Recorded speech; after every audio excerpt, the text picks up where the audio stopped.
It is really hot out.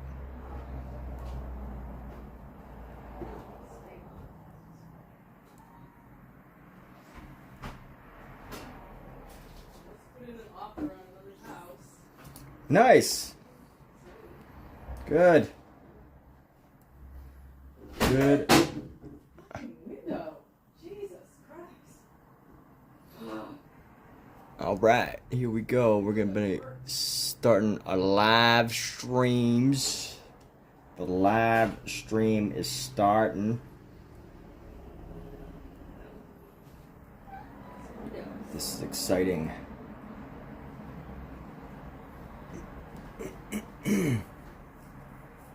Let's see, I got these, got that. Now let's do one more. Actually, you know what? I'll do one more on here.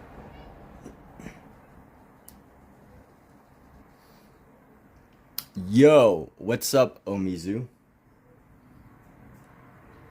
I like how you establish who you are. That's great. It's always good to introduce yourself.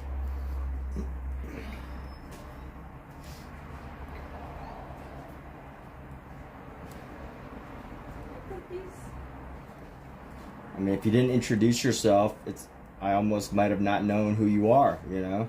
You never know. People can be forgetful even if they're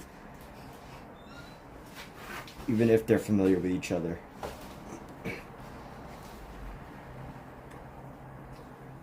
So let me see. Channel.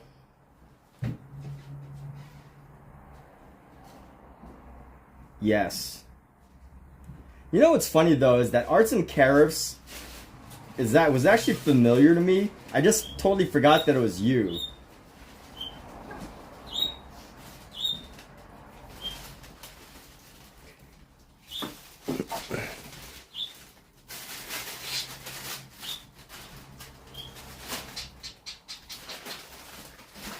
All right. Let's get some headphones in, some good positive words flowing in my ear, and then we're going to go ahead and get started on our drawings here.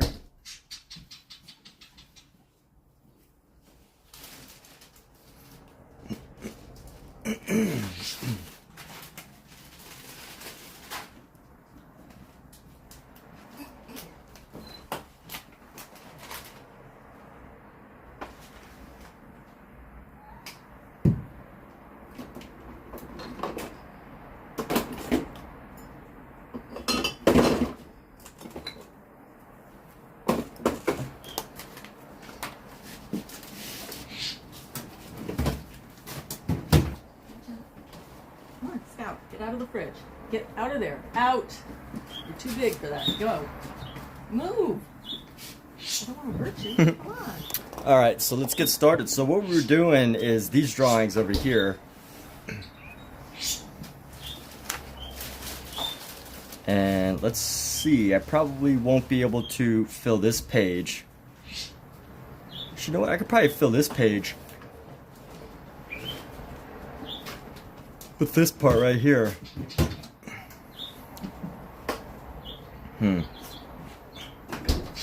Actually, you know what? Let's start a new page for our next one.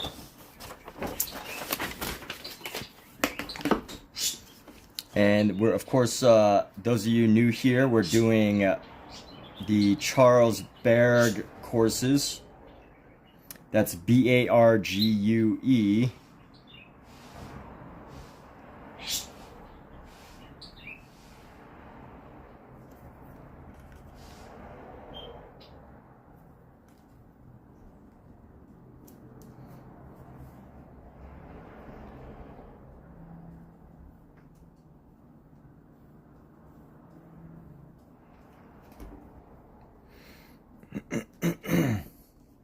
And here we go. So we're gonna go.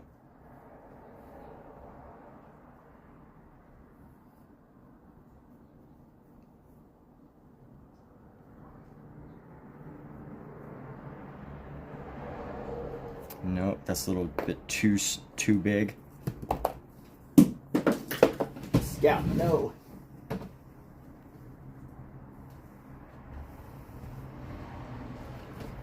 All right, hope you're all doing fantastic today. Had a good day, starting a little earlier today. Let's go like this. Here we go. So Charles Bargue is a classic drawing course from like that was like originally published in 1850 by Vincent van Gogh. Americans know him as Vincent van Gogh. Vincent van Gogh's brother's company, Goupil AC. So, part of this work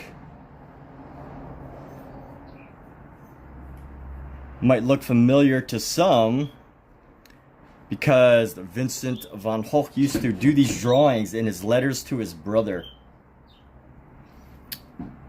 And he used to do these drawings and letters to his brother as he was studying drawing prior to getting into painting.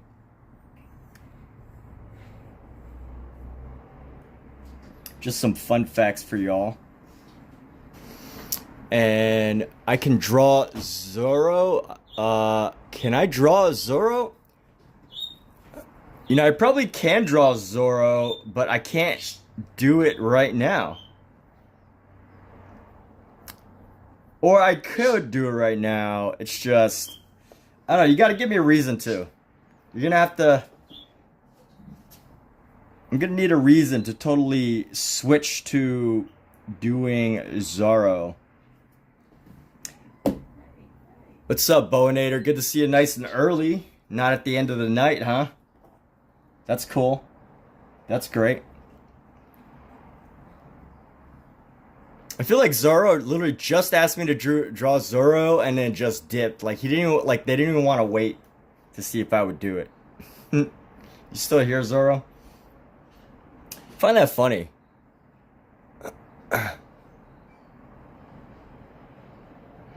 Because it's Zorro, that is reason enough. Back in 5 minutes. All right. Awesome.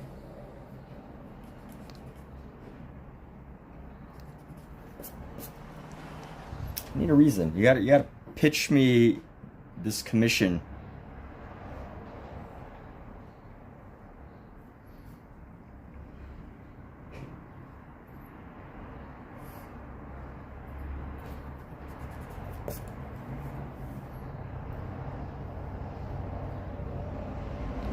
And here we go.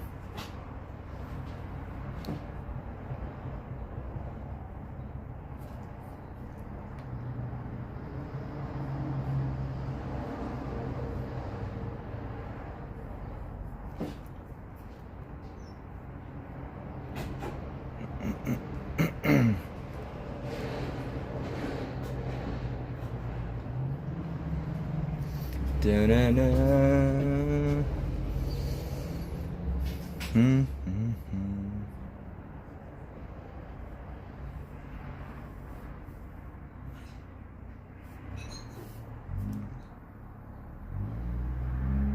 then we're gonna go like right here.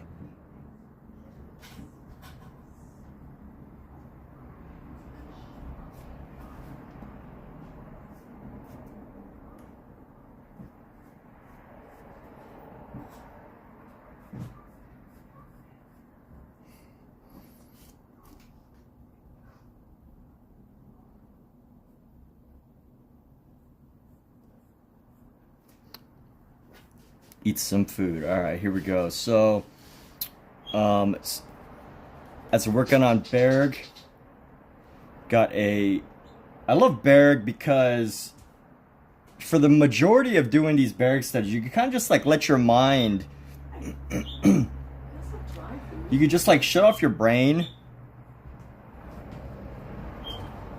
You can just like shut off your brain and just do the work. Like it's really interesting in that way. Because they give you guidelines of like how to copy these drawings. And for me, of course, you know, these are studies. I love the style of Bargue. I love that you know, once you're done with these, you feel like you've made something really nice, and it's not that out of reach for for people. So, very much a fan of Bargue studies.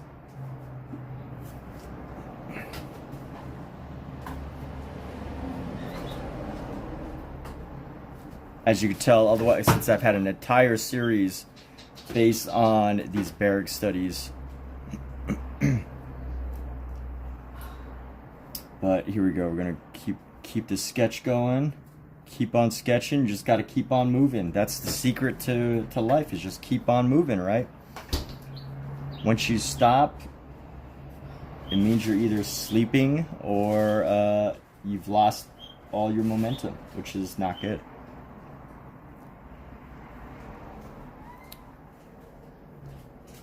This is going to go right up to around there. And we're going to start curving up. But before we do that, let's go down here and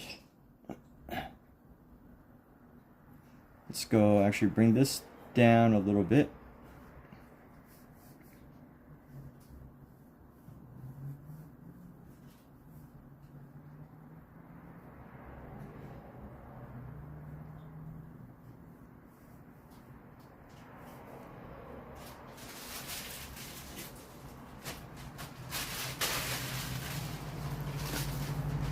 And here we go. So Charles Bargue Studies. I'm using a variety of pencils.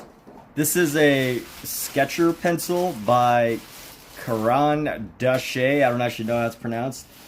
And then I mixed these with a handful of STAEDTLER pencils.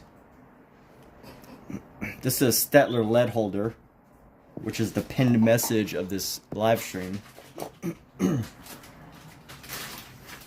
And here we go. So let's go ahead and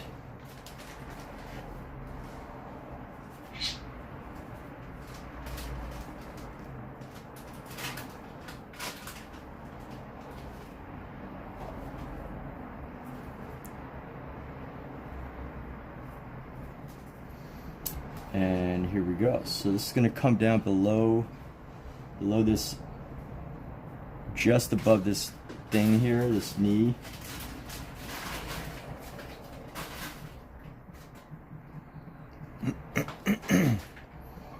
Let's go bring this down right here. And we're going to come right past the knee and give this second part right here.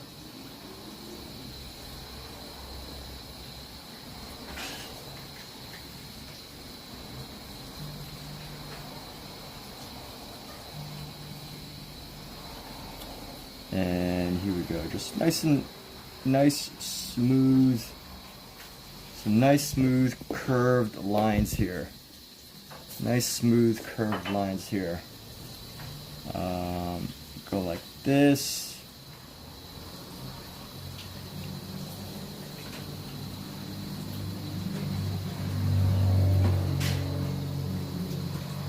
And of course, yes, I have a reference.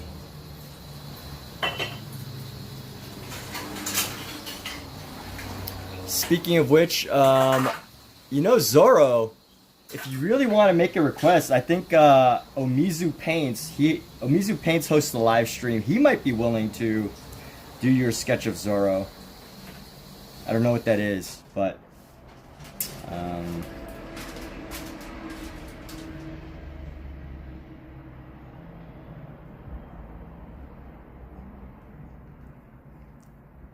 here we go.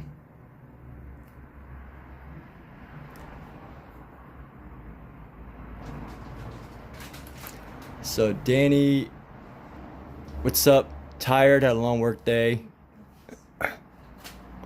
Hey, awesome. Yeah, chill out, relax. Kick off those shoes.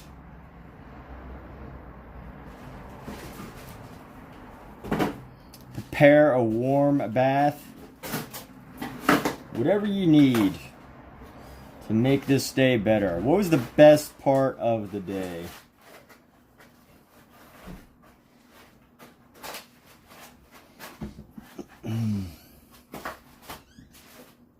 Hope you had a good work day. My work day was aight. My work day was okay.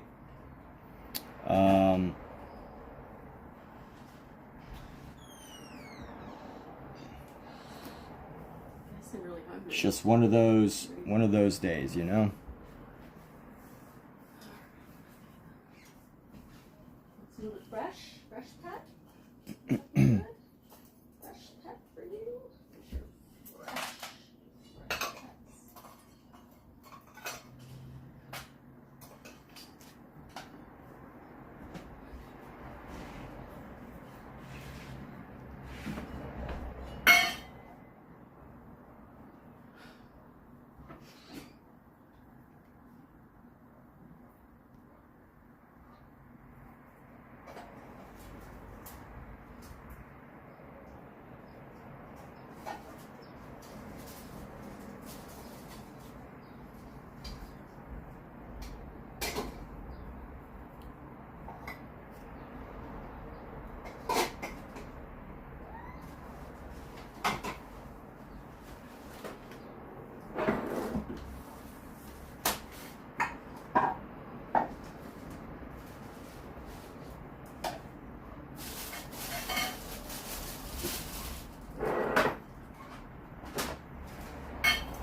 All right, so here we go.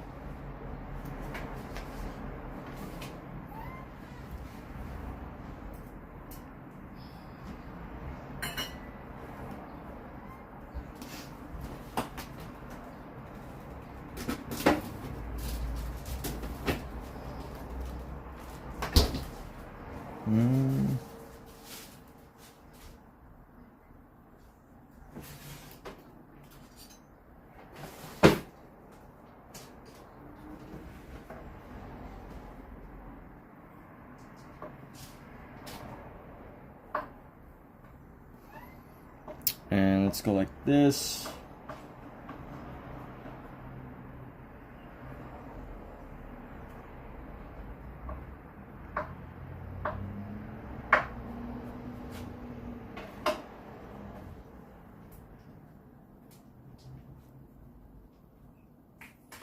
And here we go.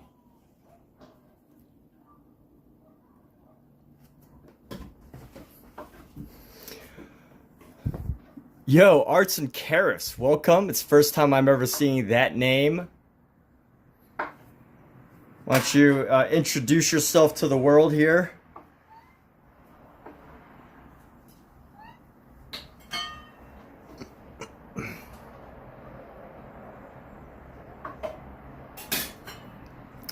Getting to meet people from your new department. That's pretty cool. All right.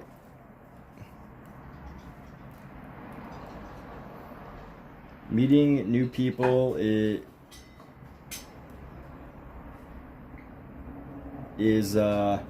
definitely be rewarding and draining.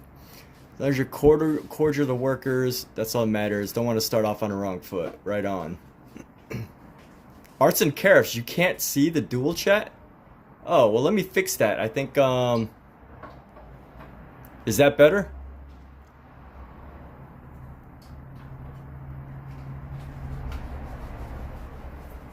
Here you go. There's the dual chat right now. So the dual chat. Thanks for letting me know. Appreciate you. It's coming. It's coming. So now I know that I always have to re-update the setting every time I do it.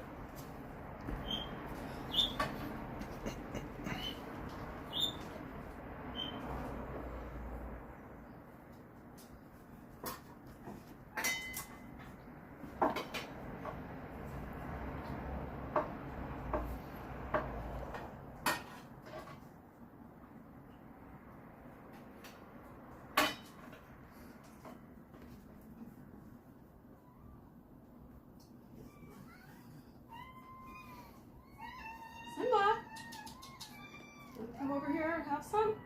Simba? Simba? Come here. Want some?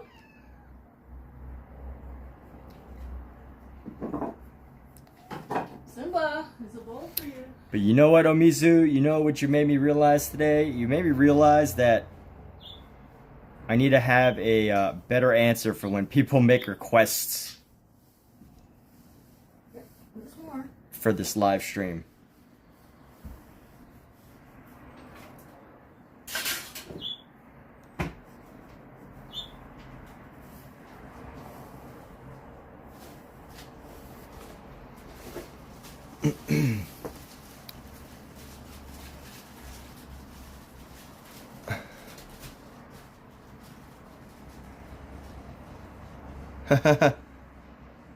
See, this channel is like a portal between YouTube, Twitch, and Facebook. This is our portal amongst chatters. But here we go. It is so hot today. It's like 90 degrees in Los Angeles already.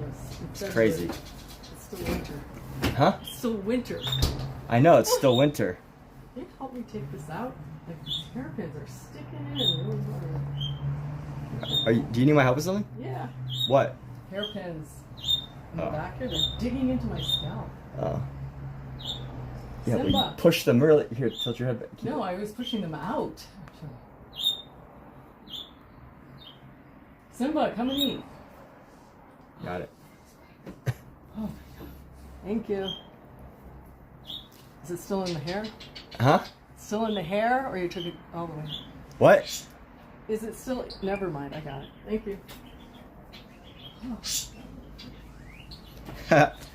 All right, here we go. Let's go ahead and start the sketch here. So,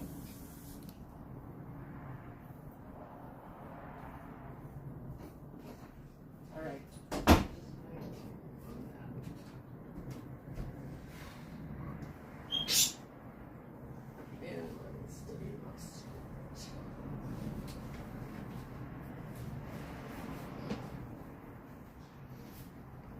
and let's go around.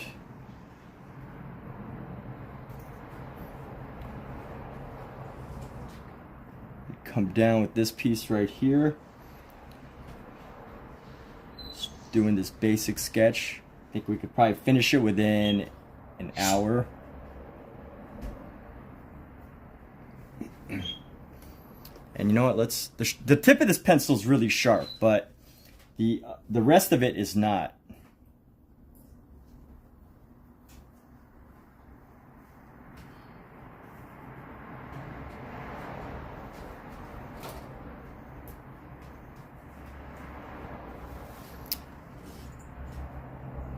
Am I also streaming? Yes, I am. I'm streaming on 3 other platforms. I'm streaming on Rumble, Kick, and what's the other one? Rumble, Kick, and I don't actually know if my Instagram stream is working, but supposedly I was streaming on Instagram. Can you say that again? Alexa, off.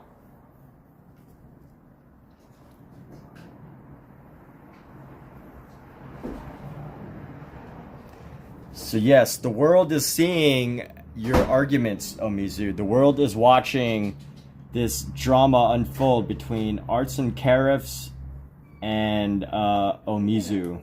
Why are you in the seafood?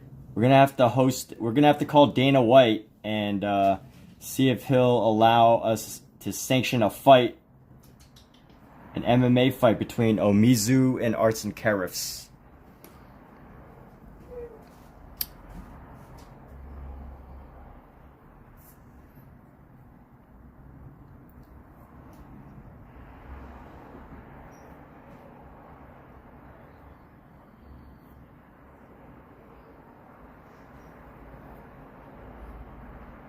Are you ready for that, Omizu? Gotta get yourselves in the same weight class.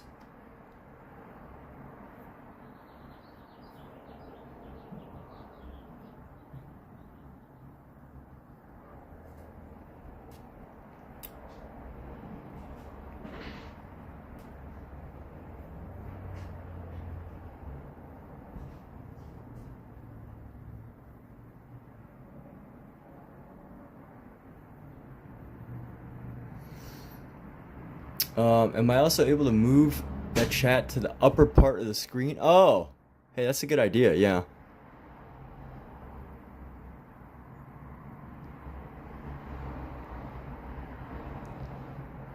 Good idea.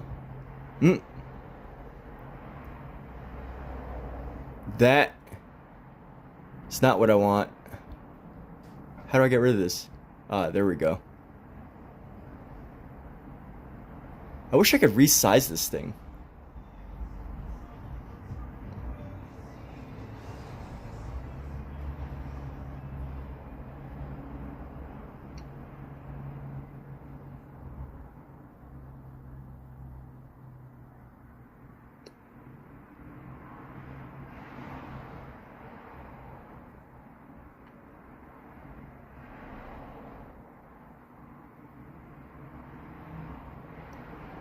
I don't know how to size this thing.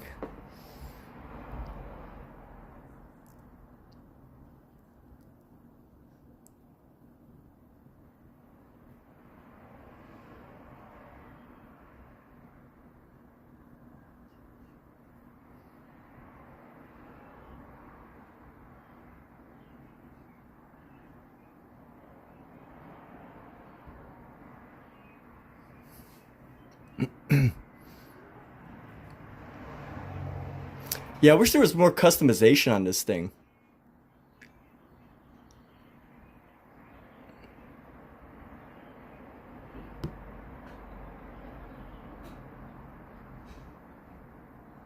Because if I move it up here, you can't see it. Maybe I'll just have to make this chat sideways for now. Is that going to bother anybody? Is that distracting?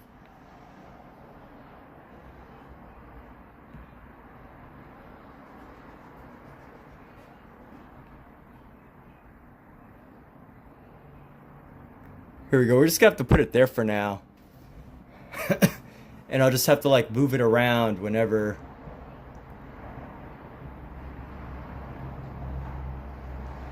the need excuse me, the need arises.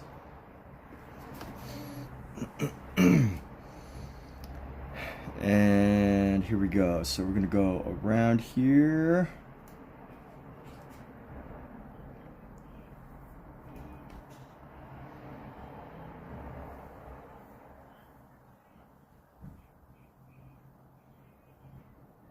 These are the most horrible looking toenail feet I've ever seen in fine art. But we're gonna go with it, because why not? We're about to see what I mean in a little bit. Nothing against anybody who has, you know, jacked up toenails or whatever.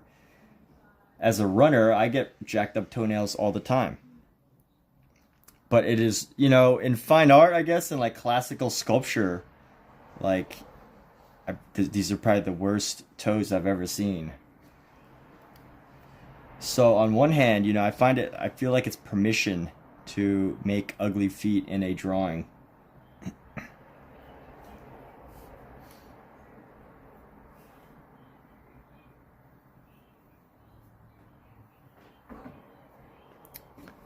And here we go. So we've got this.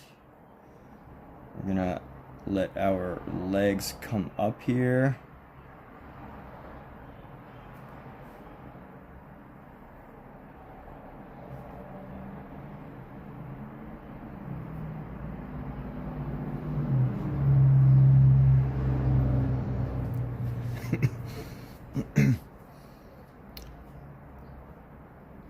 Yo, Bowinator had a quest. What quest did thou have? What quest hast thou returned from? Alright, and here we go. So I'm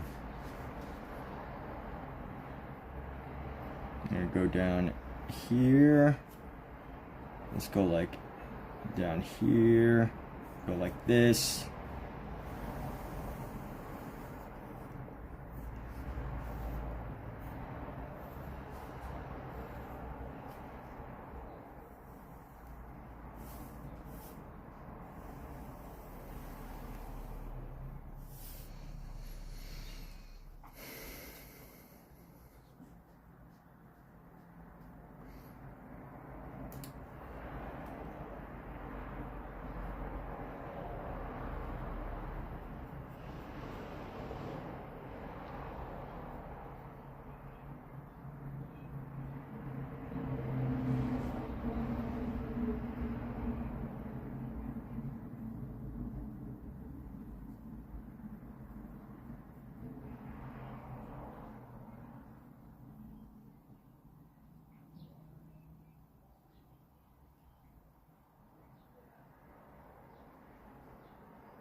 And let's see, from here we're gonna go give it a little bit of a A toe, not just a little bit of a toe, a lot of a toe. Let's find our next toe right here.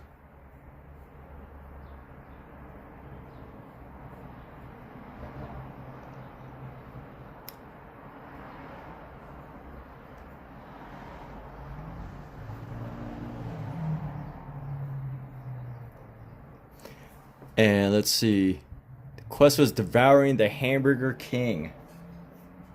The king of all burgers, huh? Alright, good stuff, man. So, does that mean that the village has been totally ransacked and you are now the ruler of hamburgers? Now that the king of hamburgers is no longer present?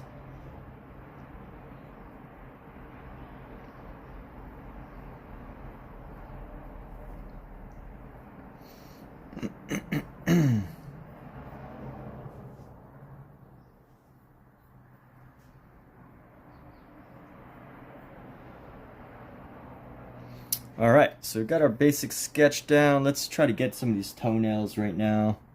It's a really weird toenail.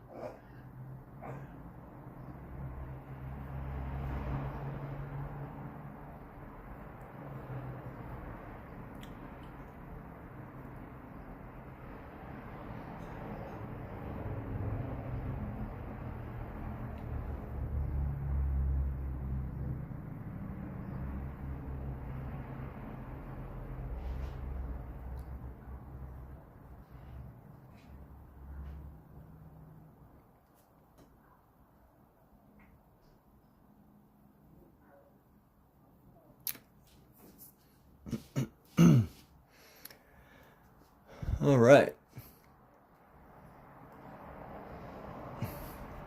So let's see. We got our five toes here, and this one unusual pinky toe.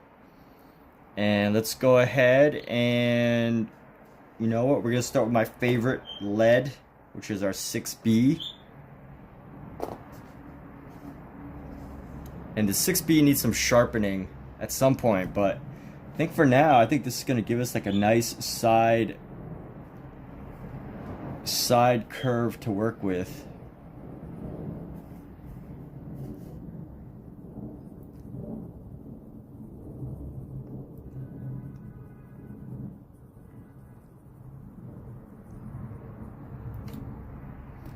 And here we go.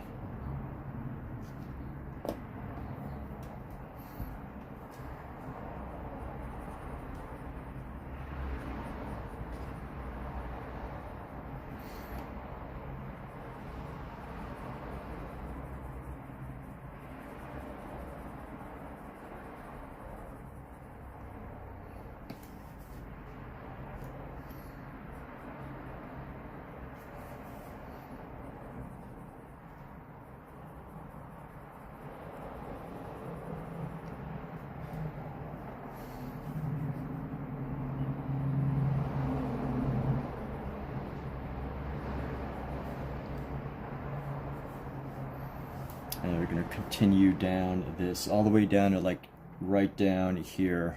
So let's sketch out our main line of shadow here.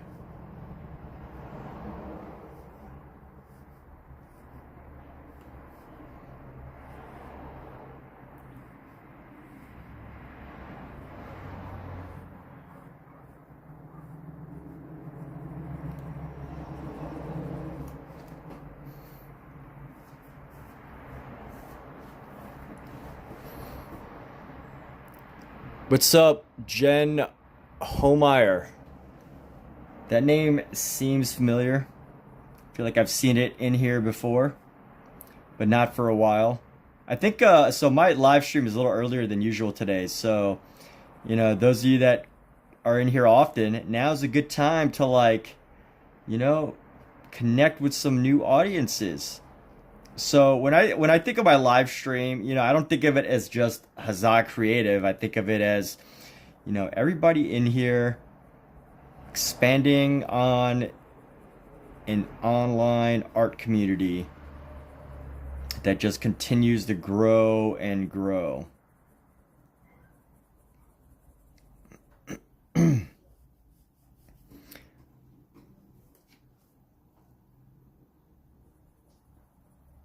And you know, that's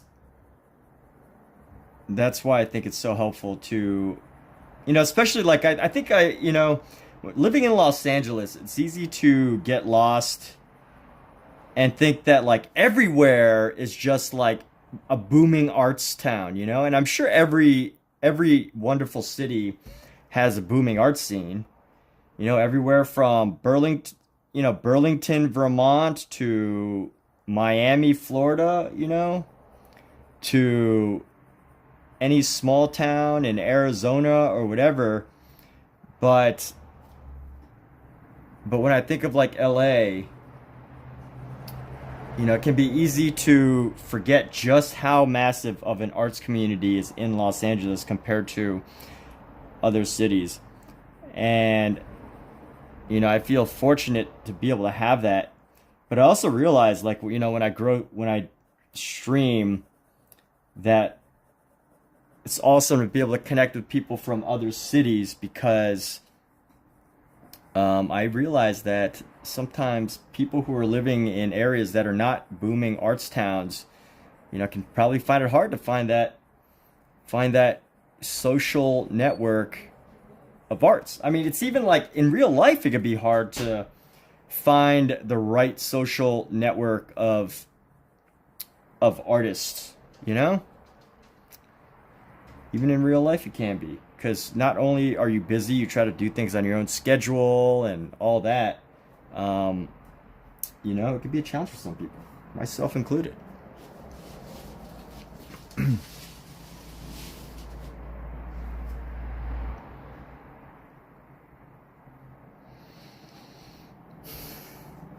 Yeah, Vermont's great. I visited Vermont, like a year, 2 years ago, actually. It's been almost 2 years since I visited Vermont. Wonderful, wonderful city.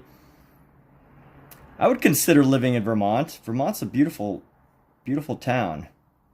But I hear the winters are pretty much like unbearable for someone like me who, growing up in Florida, having grown up in Florida in tropical summer weather,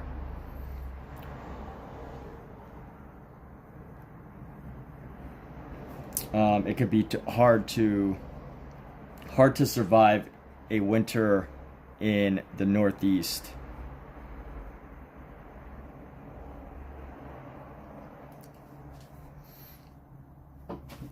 But love Vermont, lovely city, lovely state. Probably one of the most pristine, beautiful states I've ever driven through. The thing that California beats everybody in is that California has everything. They got desert, they got beach, they got redwoods, they got mountains, they got all sorts of stuff.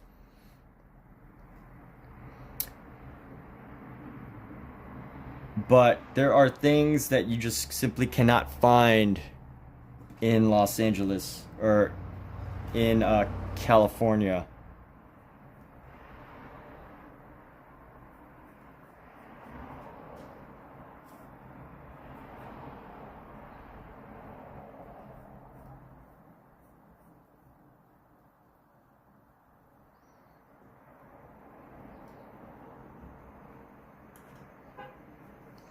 And this needs to be less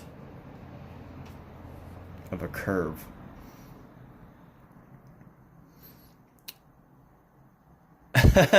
LA even has Skid Row. Yeah, that's right. LA even has Skid Row. Oh, Mizu, didn't you say your sister lives out here? If I tell you the info for my my shows, will you invite you can invite her.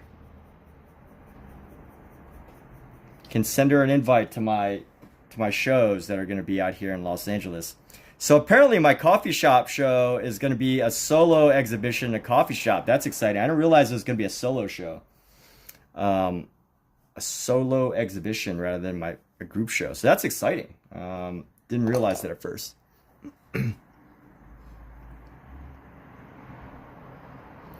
Hey, Bonehead, take care, man. Take care of those guests. Your guests, your friends, they are important. So, you know, take care of them. Take care of yourself. Take care. Thanks for jumping in here. In between your adventures, your taking over of the Burger Kingdom and everything else. So, yes. See you soon.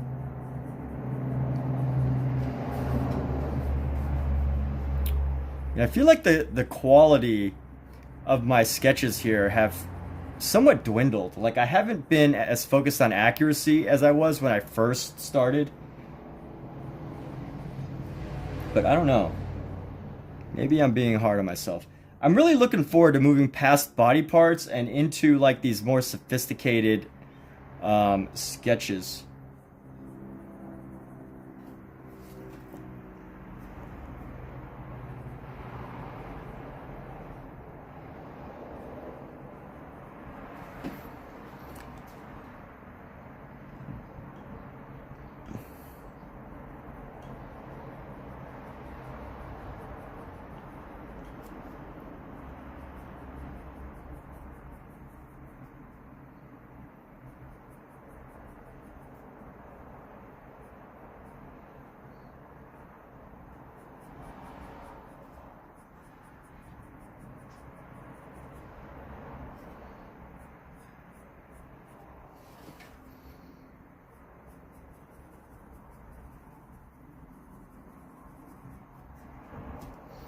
I don't know.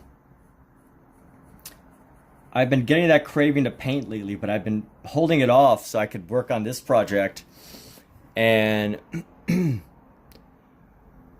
I have an announcement card or something? Yes, I probably will have an announcement card. We'll see. I don't know exactly what I'm going to be provided as far as marketing materials, but one of them is in March, starting March 11th, and the next one is in the next one will be in May. The coffee shop one will be in May. So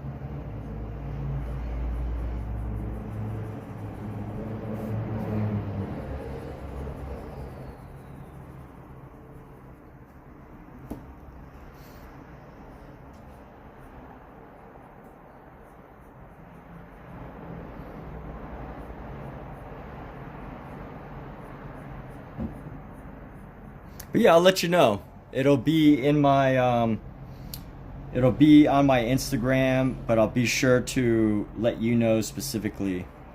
I don't know what part they live in, but the shows are gonna be in Los Angeles. I probably should have invited you to the past couple ones, or invited some of your family to the past couple ones if you wanted. But yeah, didn't even think about that.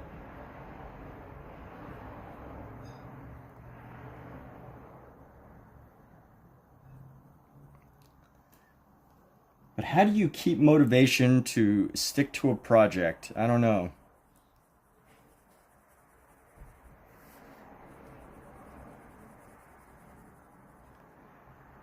Like, one thing that keeps me going with this is I know that when I do finally paint again, I'm gonna have a lot of motivation, because I feel as if you know, not painting for a long time and just building up that urge to is totally helpful. You know, it's enough to like really get you, like when you can't paint, when I can't paint, I obviously love, I think about it all the time. And it's one of those things where it's like, you know, when you can't do it, you feel like you have to.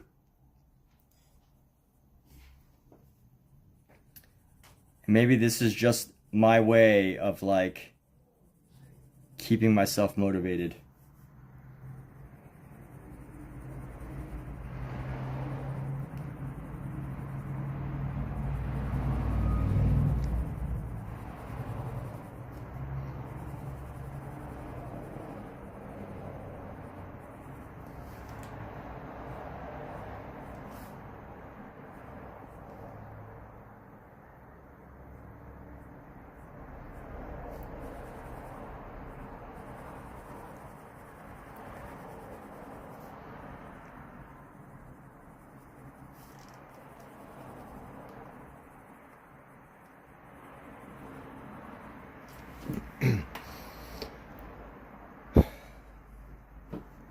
So let's see. Let's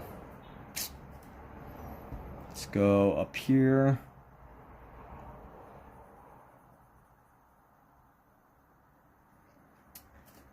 Finding a nice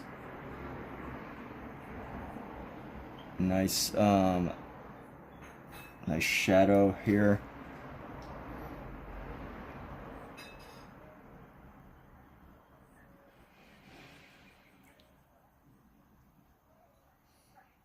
And we're gonna find another shadow right there under that foot. Another shadow right there.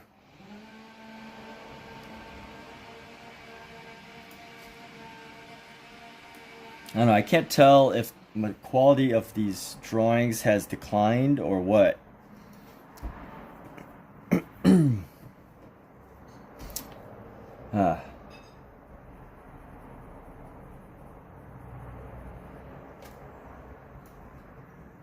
Hard to say.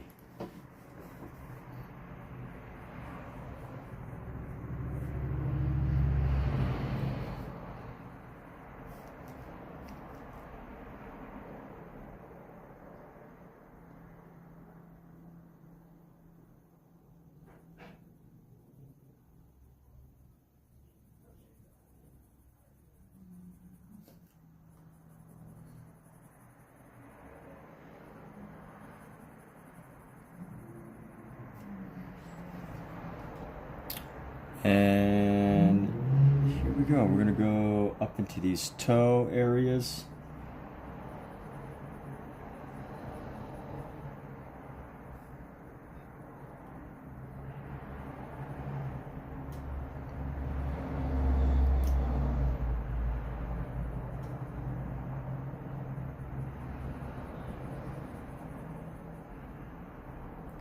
Give me some extra shadow into these toes.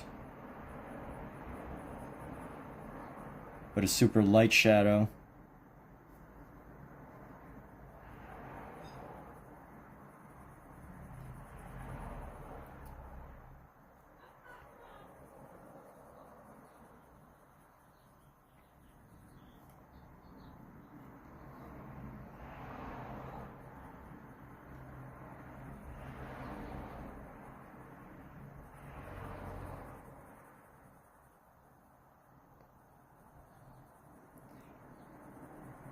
Speaking of which, it is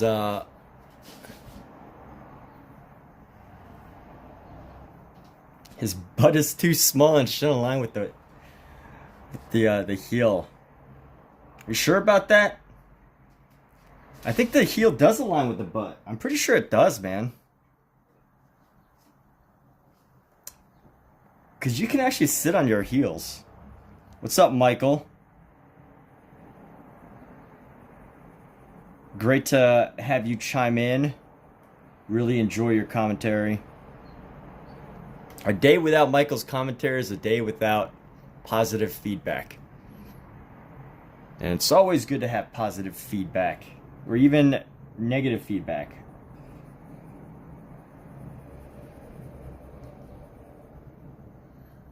All feedback is good feedback. So here we go. Just adding in our shading right here.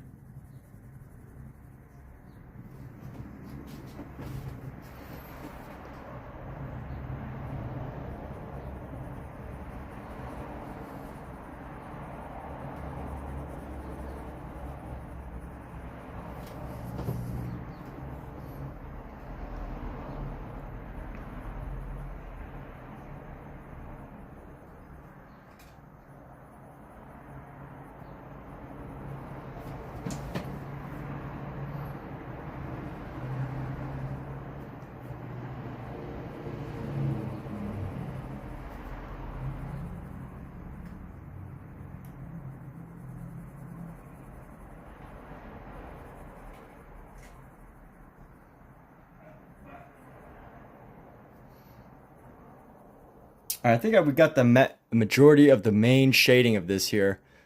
Look at the heel. A day of happiness. No, I mean, right now I'm looking at my. Let's see. I'm pretty sure that your heel lines up with your butt. Yeah, I mean, mine does. Maybe your body is misproportioned if it's not doing it for you, but mine does.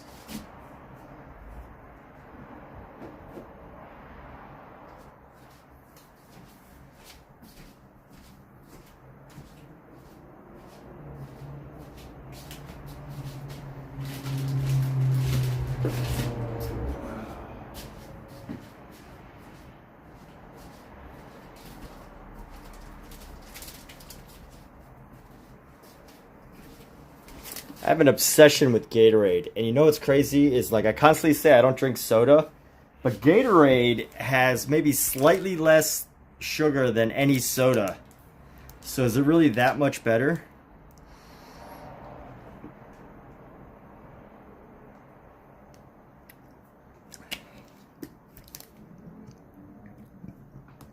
I think the only thing that's good about Gatorade over other soft drinks is it doesn't have high fructose corn syrup. It has dextrose. I don't know what that means. But it says refrigerate after opening. Anyway, good old Gatorade, thirst quencher for all the thirsty artists out there. Alright, let's see. Let's go in with a darker pencil right now. I'm going to go in and get nice and dark into some of our shadows here. Just to get that, that tenebrism. Get some of that tenebrism effect.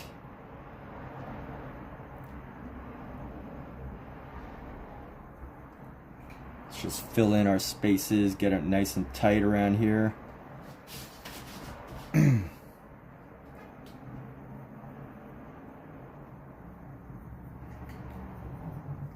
You know, what's funny about painting is at one point I was like,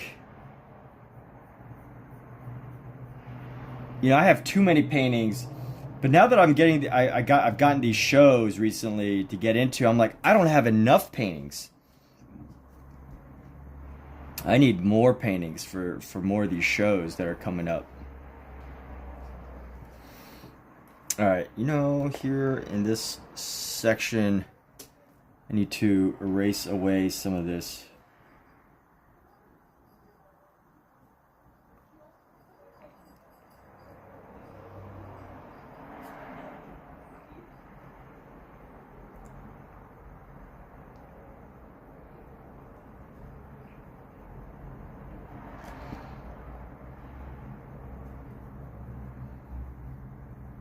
Using my my eraser to create these effects.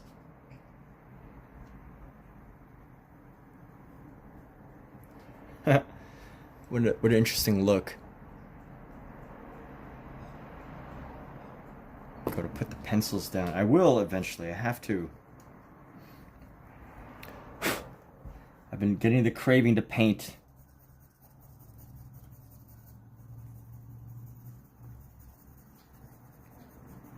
It's okay. You know, the more and more I build the desire to paint, the more excited I get about painting.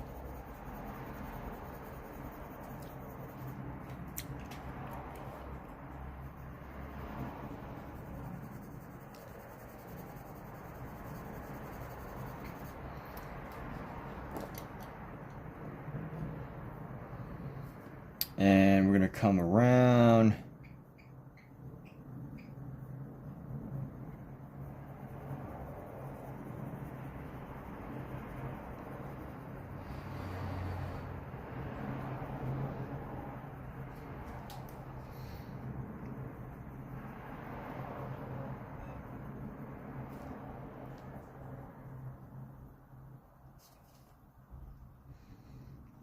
And here we go.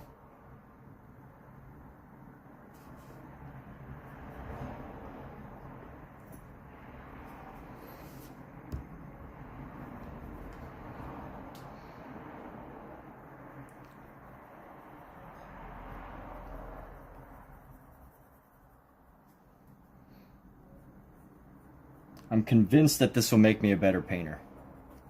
So that's why I do it. I don't know how, I don't know the exact effects, but it will.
And here we go. So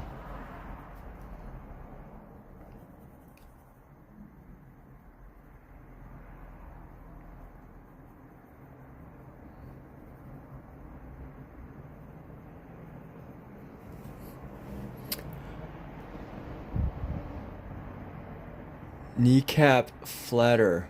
Where is his other foot? It's just one foot.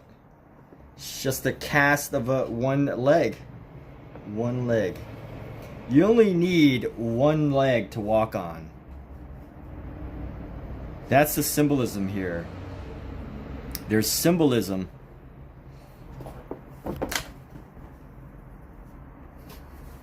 There's symbolism. Symbolicness to just having one foot. I don't ask questions, Michael, all the time. I just draw what's in front of me, right? If someone puts a deer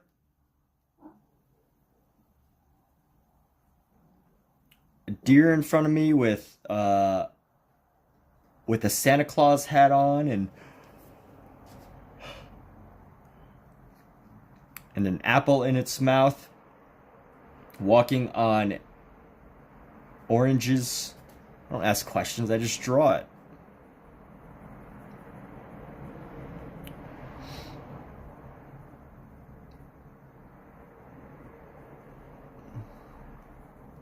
Maybe I should ask more questions though.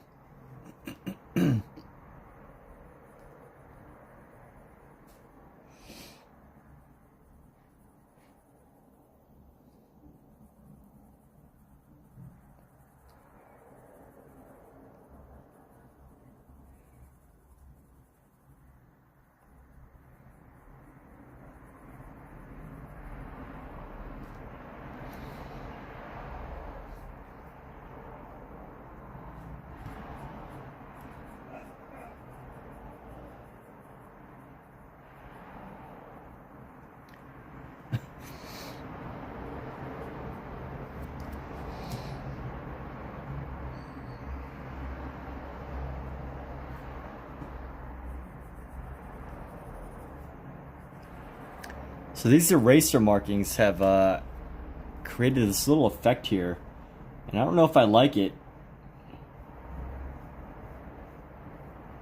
but it's here.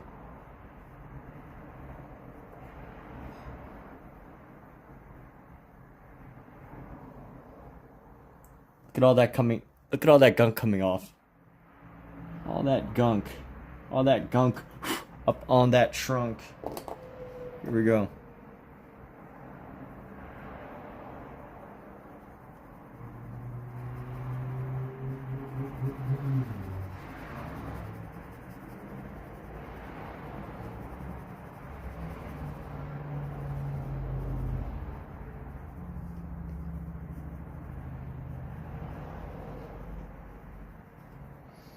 This is a can do, will do, get things done day. This is a can do, will do, get things done day. This It's a can do, will do, get things done day, people.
All right.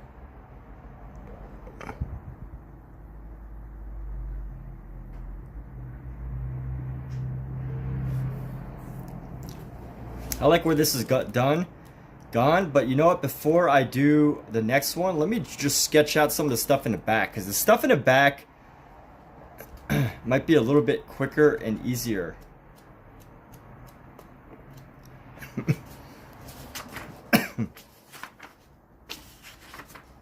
Actually, should I keep going or should I keep working on what we've got? Should I keep going? There's some beautiful things that are gonna be drawn here. Like look at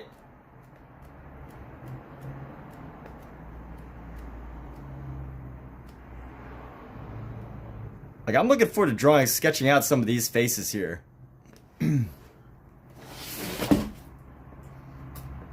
But I gotta get through the challenges to get to this part, I guess.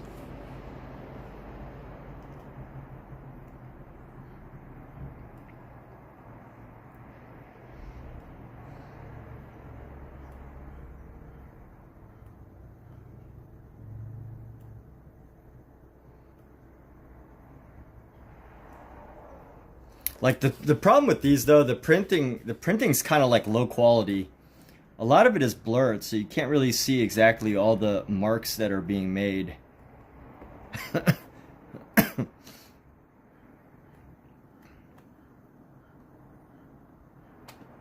But anyway, I don't know. We're moving along though. We're getting progress.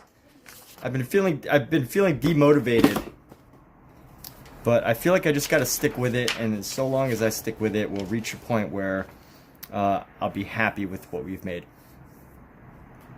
Let's go. Let's get through the tough parts.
sticking through the parts where you don't want to do it anymore is the thing that I think about when I'm doing these right now as I work through these projects here.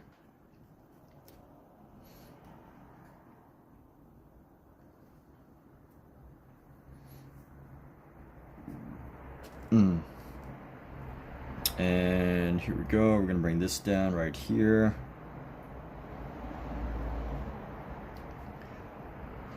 And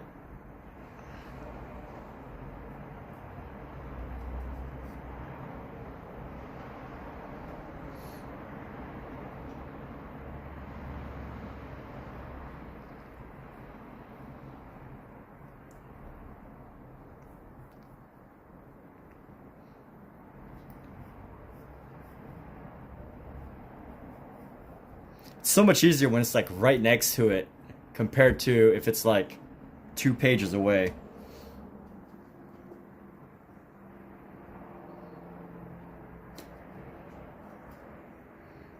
And let's bring this a little bit further. I mean, this is technically how it's actually designed. We're supposed to go 1 to 1, 1 to 1.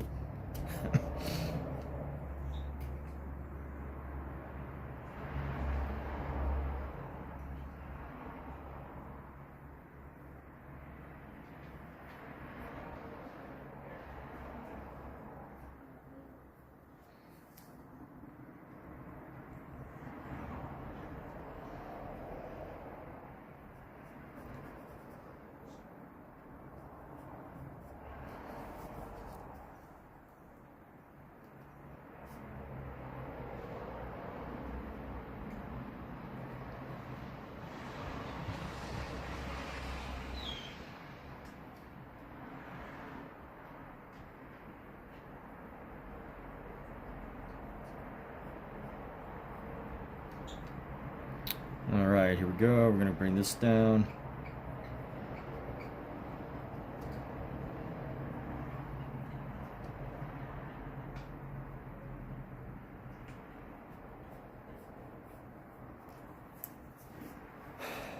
Here we go.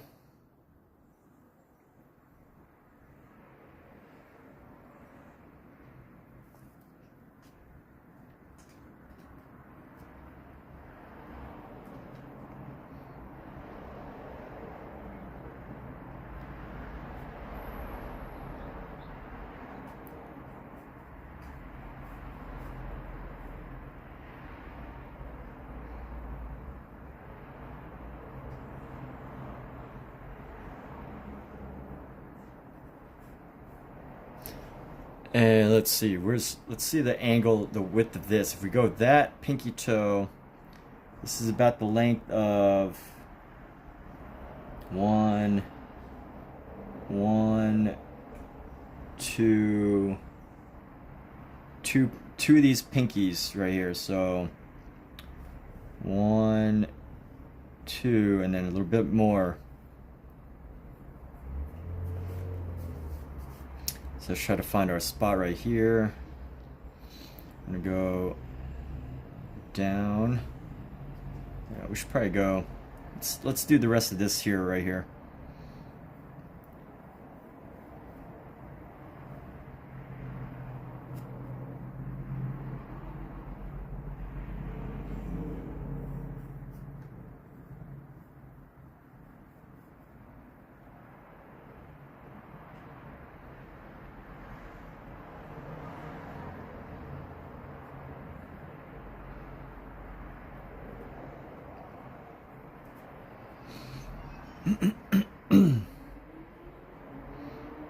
And that's going to end right here. So I'm probably not going to see the front of the foot here. But we're going to go, I'm going to go around here. And let's see if this is that. This is going to go right around here. Go up. And then, let's see. Whoop. And then 2 inches, 1, and then 2 inches up here. So this needs to go like right around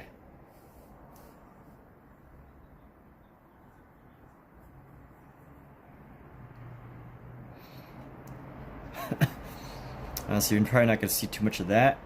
So from here, we go with this toe. We're going to go like this.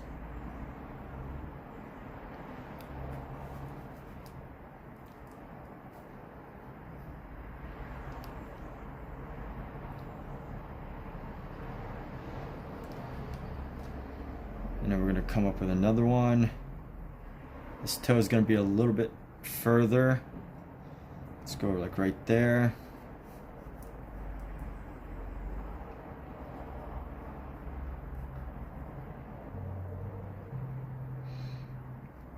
And I get another one. Get that about evenly spaced like that. Come up.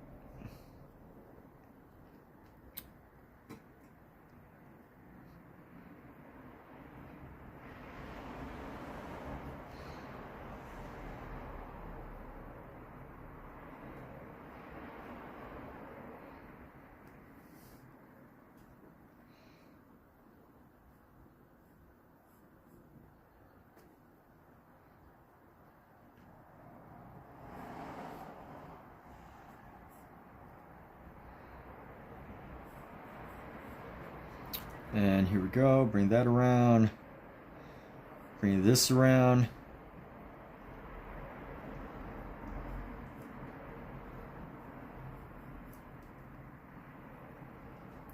Should be right around the third toe. So let me clean this up. So one thing that I'm constantly doing when I'm doing this is literally just like looking for points. So this one needs to be pretty much right above the big toe right here, or the second toe. So we're gonna find the line to go like so.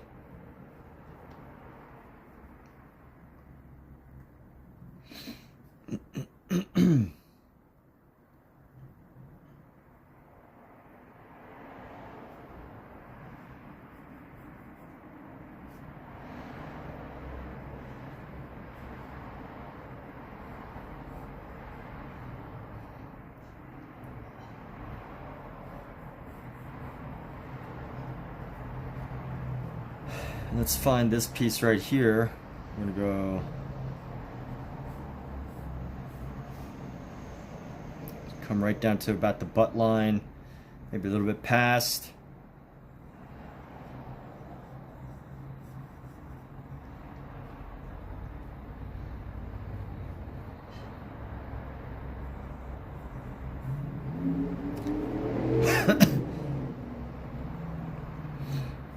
So this will be that section, which means this piece is going to come right down to here.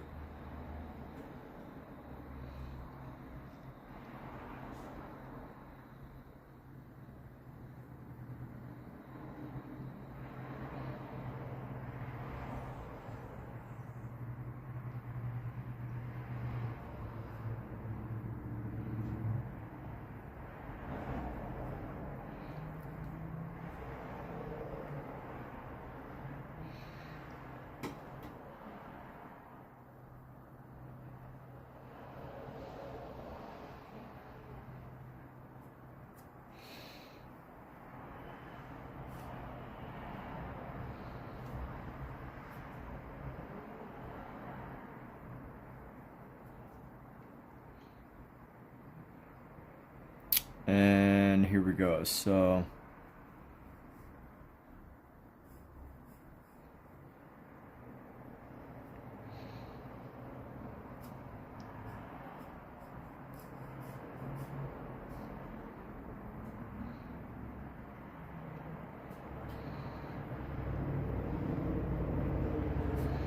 and let's see how we can find this value right over here.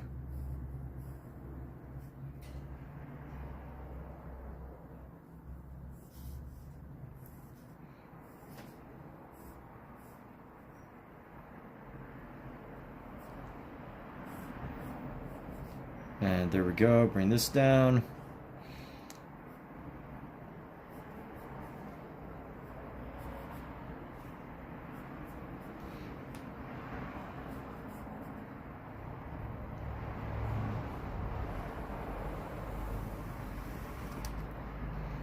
Bam. Alright, good old sketch underway. Like a blocked them away. Kneecap flatter, put your back, put the guests in your basement in a good way and lock them away so they could just enjoy their time together. Sure, cool.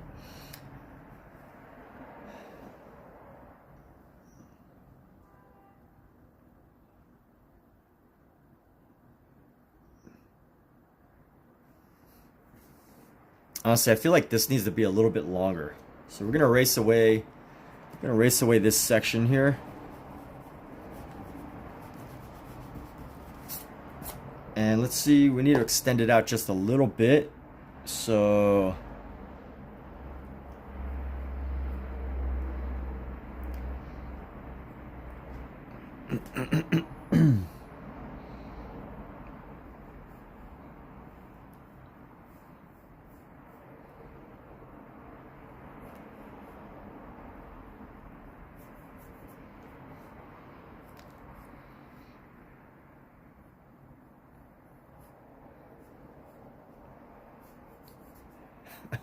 that looks like it makes more sense, right? All right, very cool.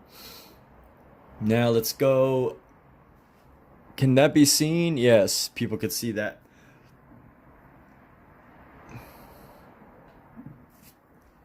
Let me move this chat up a little bit. And move this chat up so that people can see what's going on with this piece down here. And now let's go with the color part of this. And when I do these drawings, I like to do them the way I'm seeing them, which this is on its side now. And I should like doing it that way because I feel like it trains your eye. It trains your eye to see, not interpret. Which, depending on your goals, that could be a good thing or a bad thing. Because what can happen if you're trying to learn how to draw, that's a problem. Again, all depends on your goals, right? But if you're trying to learn how to draw, one of the challenges is having a preconceived notion of what something should look like. And that preconceived notion can cause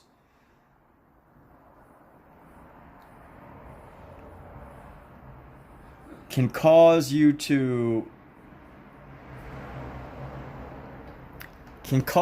like draw things in a way that's actually not what you're seeing, because you think something has to look a certain way, therefore you draw what you're seeing that way, but it's actually not accurate.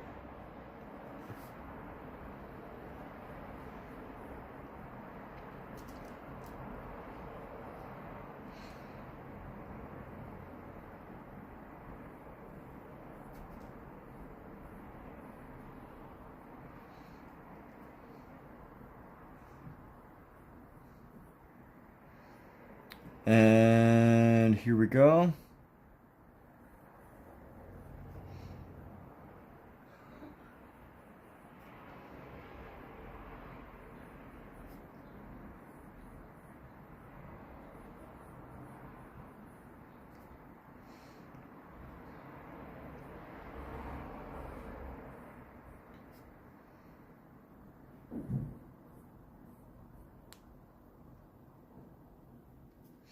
And here as we come around.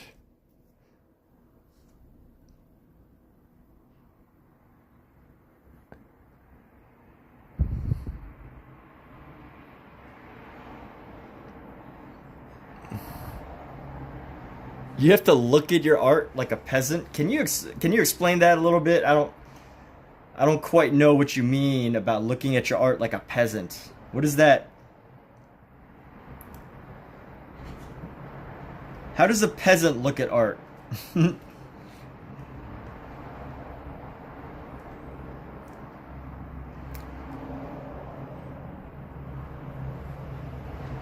only time I use the word peasant is when I'm quoting Vincent van Gogh, because he actually like spent a lot of time painting people that were peasants, but that's the only time I ever used that word, or most of the main time I use that word. So I find it funny that that you're using it. How do peasants look at art? I don't know. It's the funniest thing you said. It's the funniest thing you said, Bowinator.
You wish you understood comedy flu. What's good?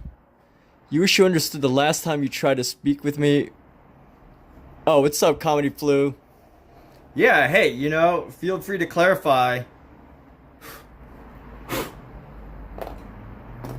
So now I know what you're talking about. You said that you wanted to about that painting that we had, right? What's it called? The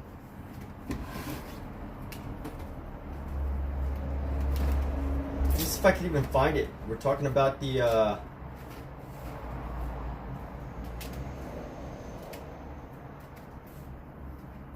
Deadpool painting.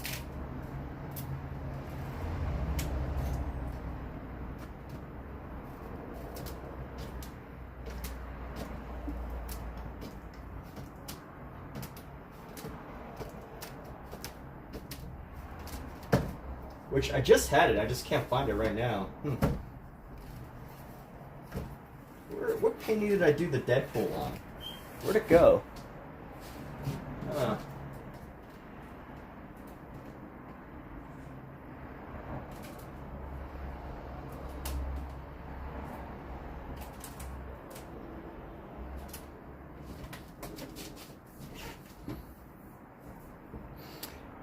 Well, when you look at it like an artist, you only see the small mistakes. When you look at it like an artist peasant, you don't tend to notice the small things.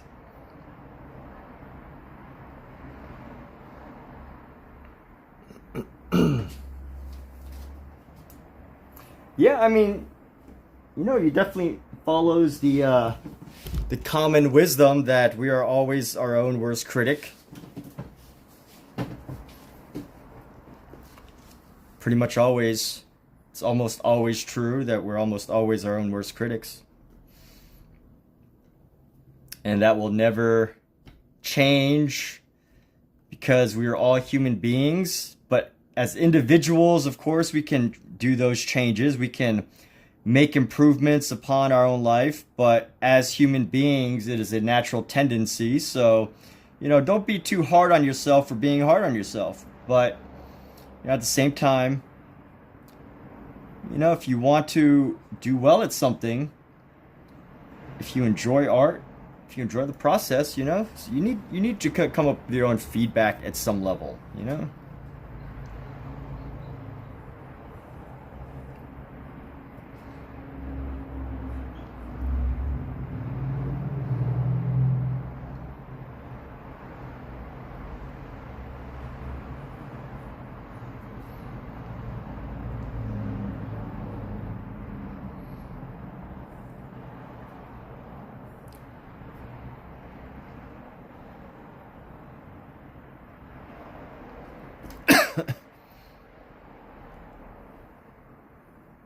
You know, especially if you don't have, you know, an active mentor or teacher or someone, you know, having feedback is incredibly helpful. But Comedy Flu, it seems like you came in here and I see your message. Your message is valued. I know you're probably annoyed at the last conversation we had because I didn't understand what you were saying. So, you know, it's all good. It's all good.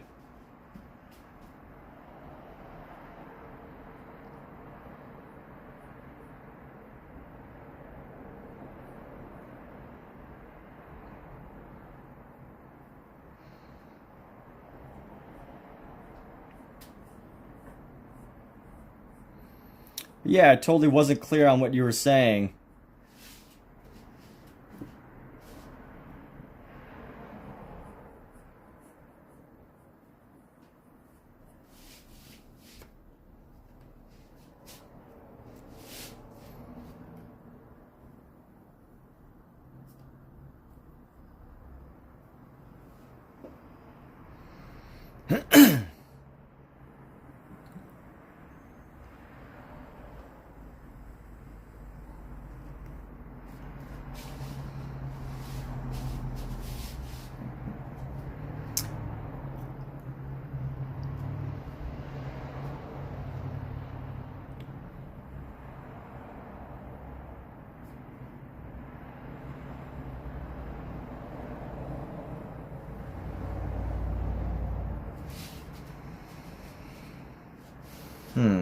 All right, here we go. So we're gonna go in nice and dark. Let's start with our 6B pencil here.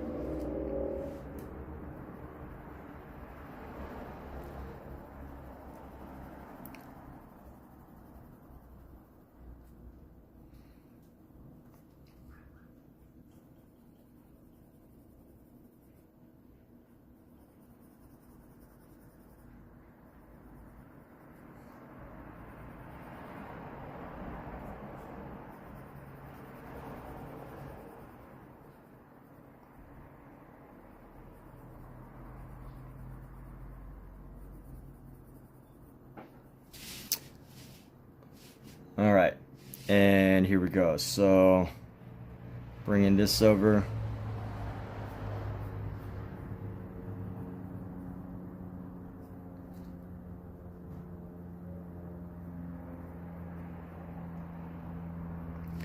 Starting with our darker shadows first.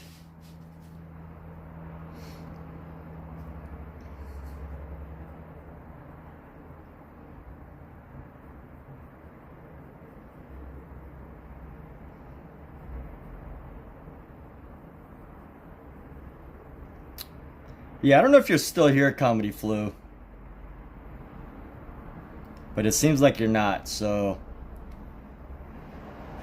I don't know what to tell you.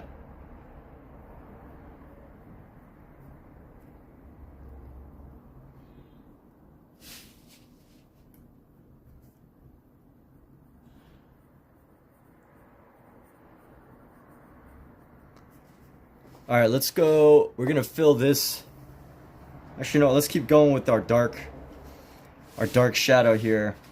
We're gonna focus on doing this outline right along the outside.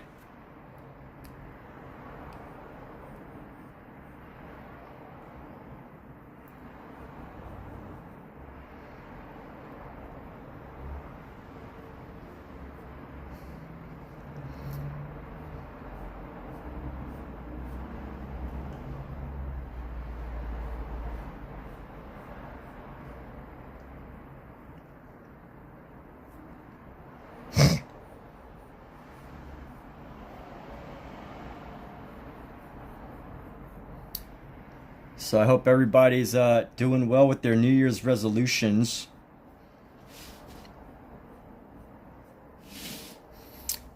They say that New Year's resolutions are pretty much, if you can last past February, you're doing pretty well.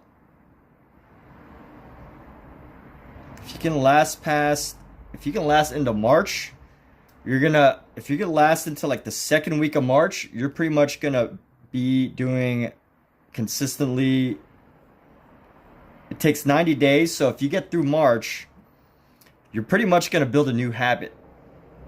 But if you've made it to this part of February, you've already beaten out the rest of people who set New Year's resolutions. How amazing is that? So I hope, if you're watching this, you probably are working towards something, you know? This isn't a channel of just people who are just like trying to kill time streaming. This is or kill time watching streams. This is a channel of a variety of artists and people who are, you know, interested in art and looking to not just do art maybe, but also find inspiration for other things. And you know, if you're here, you're probably doing well with that goal, those goals, I hope. So we got our outlines right now. Let's go with we're gonna go with a dark outline around here. But yes, if you reach this point of the year and you're still keeping up with some of the goals you set for the New Year resolution, you're doing very well.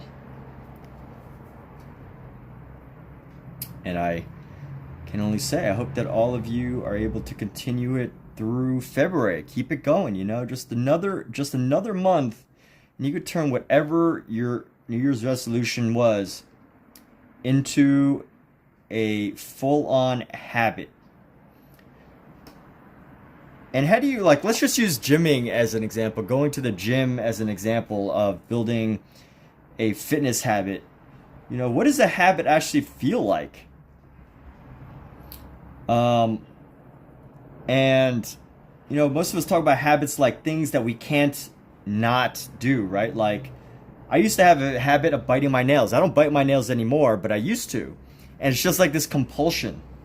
You know, it's just like this thing that you feel compelled to do. There's some part of you that just can't not do it, right?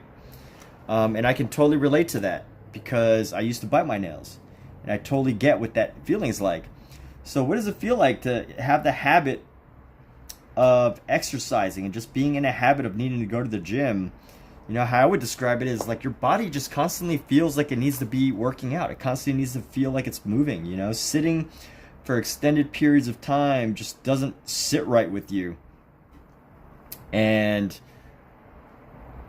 I think it's important to, you know what a habit feels like, because they say if you could do something for 90 days, or it takes like 90 days to break a habit, but more importantly, rather than breaking a habit, it takes 90 days to start a habit, start a new habit, which, you know, whatever the positive version of that is.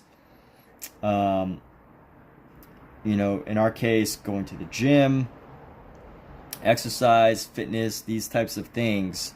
You know, what does it feel like to have a good, positive exercise habit? And it's noticeable. It is noticeable. And similar to the whole idea of fitness, you know, art as well. You know, feeling that daily desire to draw or paint or whatever it is, right? Whatever. It doesn't have to be drawing or whatever. It could be anything. Painting.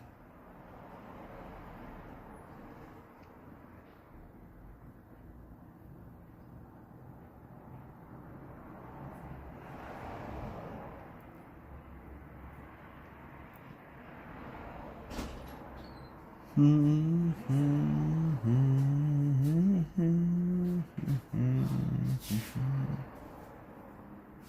so loud, babe. Loud. He's under the easel, isn't he? I said you're loud. Huh? I didn't say anything about Scout. Scout's on the table.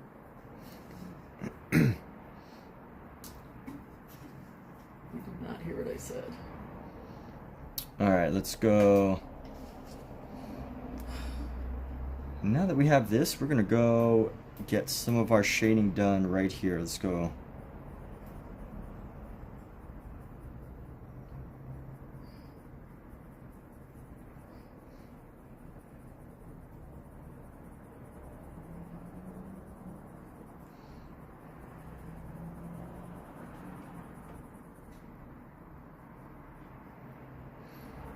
We're gonna just keep this shading going around.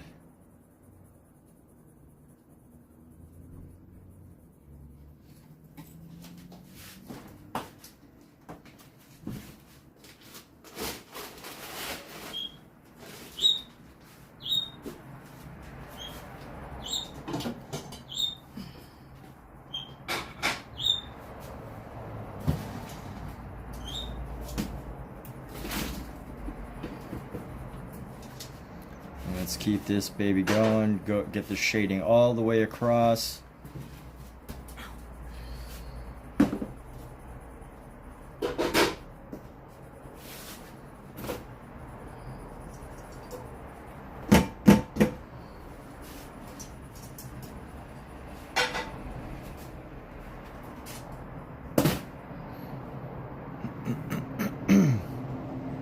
We're gonna also have to go into this side of the foot here.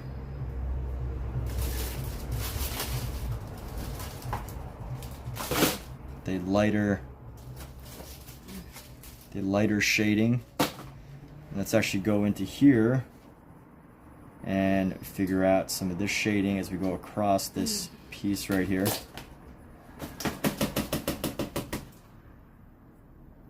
I hope this isn't the one you ate that gave you diarrhea. You hope what? Is this the one you ate that gave you diarrhea? Or was it the actual spaghetti? I don't know. Oh. Do I make money off of YouTube? Yes.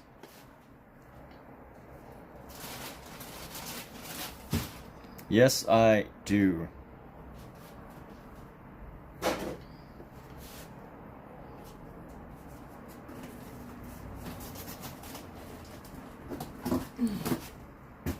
Yes, I do.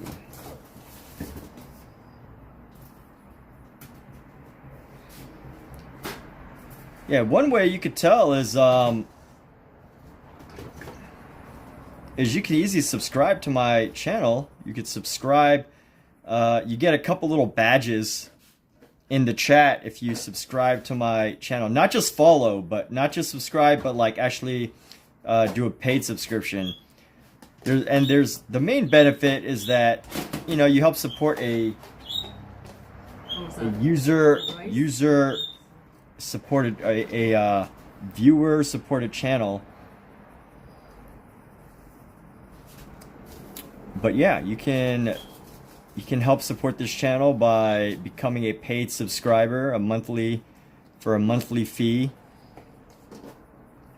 And that is one way that I get a little bit of income. Not a lot. I don't have that many followers or people that pay for a subscription right now. But, if you want to help support this channel, you can do so.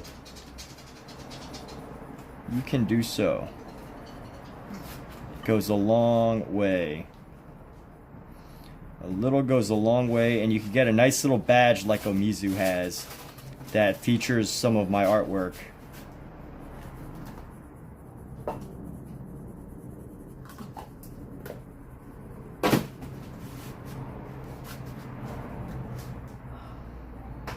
And it's just a way to show your love for this channel for whatever reason you may want to. And then some of the other things I do, and I'm just happy to share, the business talk here, since you seem interested, is another way you can make income if you don't have a monetized channel. So my YouTube's actually monetized. There's certain features that you get when you monetize YouTube that the regular person, the first time or new streamers don't get. Is I can do stuff like, offer subscriptions, etc., etc. But what's also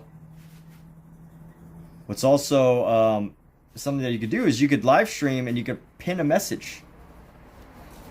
And with that message, you can offer Amazon products, which, you know, for example, what I'm doing right now, you can offer Amazon products and you can earn a commission from those Amazon products. So simply by doing a live stream and allowing people to buy products from Amazon, and there's tons of programs. Amazon's just one example. Walmart has it. You know, if they don't offer, pretty much every major company that you could possibly want to shop at offers a form of affiliate marketing where you could become one of their associates and get commissions off sales of their products. Now, smaller companies might not have a similar program, but most of them do.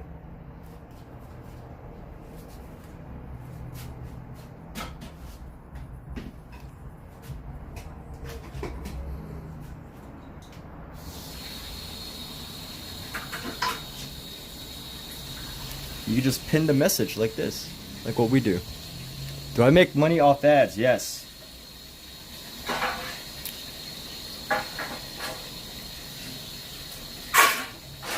Yes, when your YouTube channel is monetized, you make money off ads. Yes, that's right. So Bowenator, where are these questions coming from? What's the goal with the answer to these questions? What's your goal? Are you trying to become a streamer? Are you are you planning for your future? What is are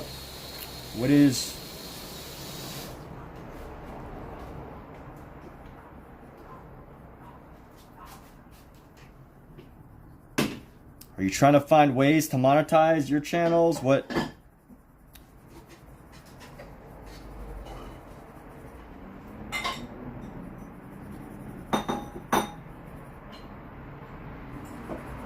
do you really want to know, right?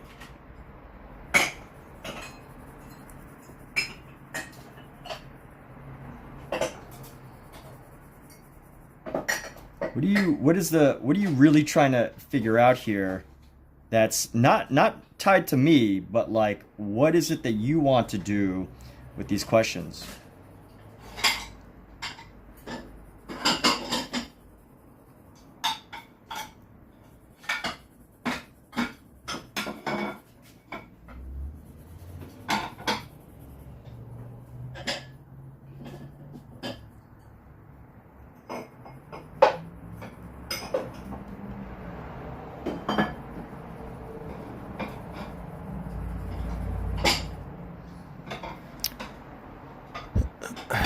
Just wondering? Okay, that's cool. So, like, your questions sound like there's a purpose to them. Like, you don't have to be shy if you want to be a YouTuber.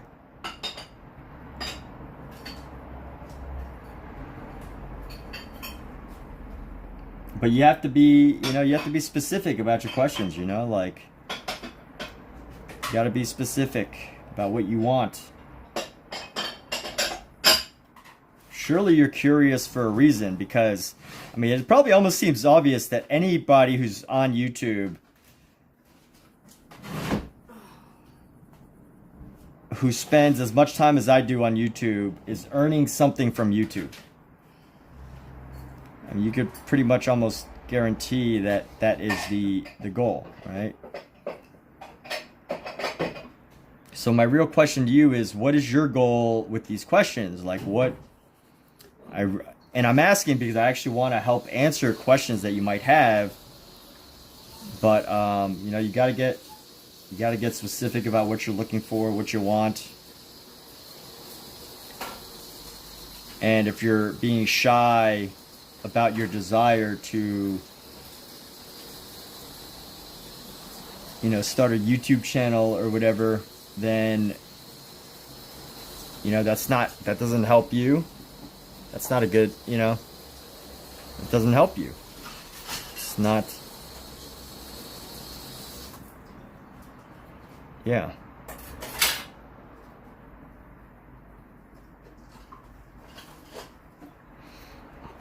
So that's why I want to answer this question for you, if you have any, like, serious questions.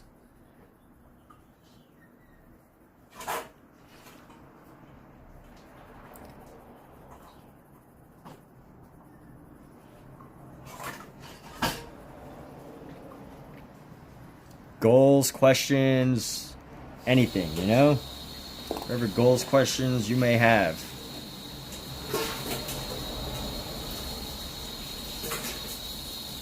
The more specific about them you could be, the better off and quicker you can reach your destination, you know?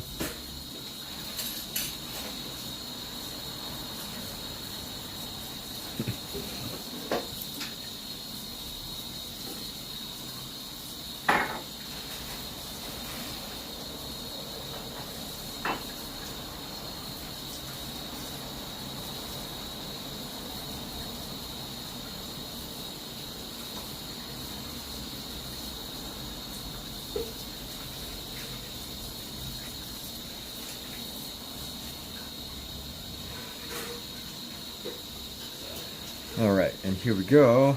We're gonna go.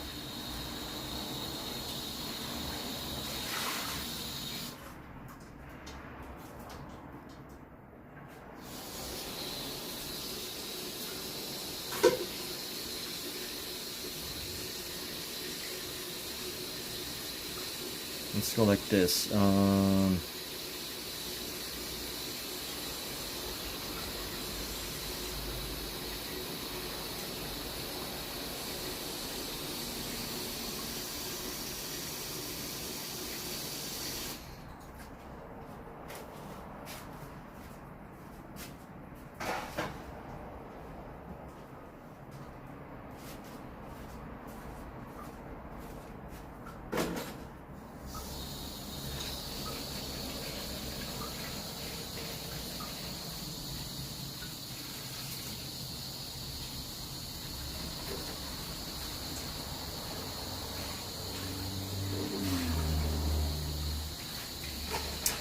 So you still haven't, you're generally just curious if I make money from YouTube? Okay, I mean, again, like, it's totally fine. I just wonder if there's more to, I believe that you're just generally curious if if I earn money from YouTube, but I also feel like there's the possibility that you're wondering for more reasons. And if I can help you in that way, if I can help you in some way there. But yeah, if you want to help support my channel, you can go ahead and subscribe. There's a button you can tap. Let's see, let me do a quick demo here. Hold on one second. I have something that I gotta respond to.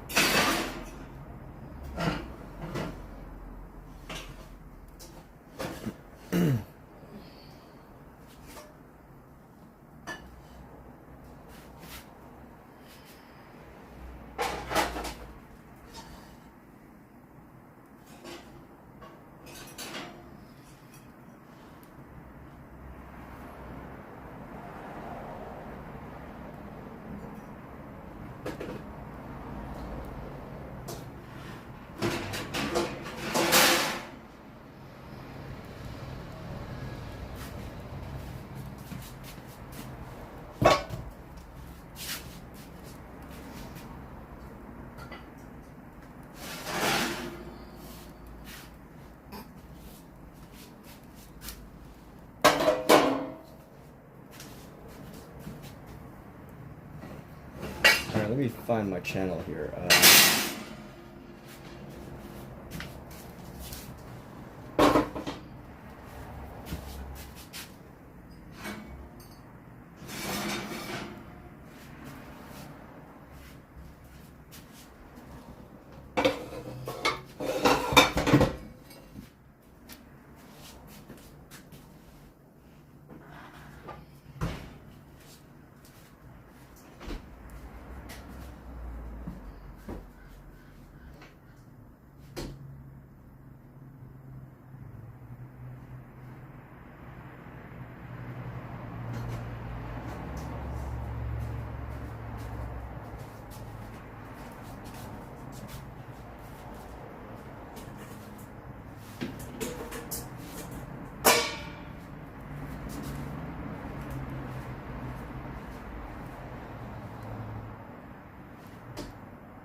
That's funny. I can't actually tap anything on my channel that allows me to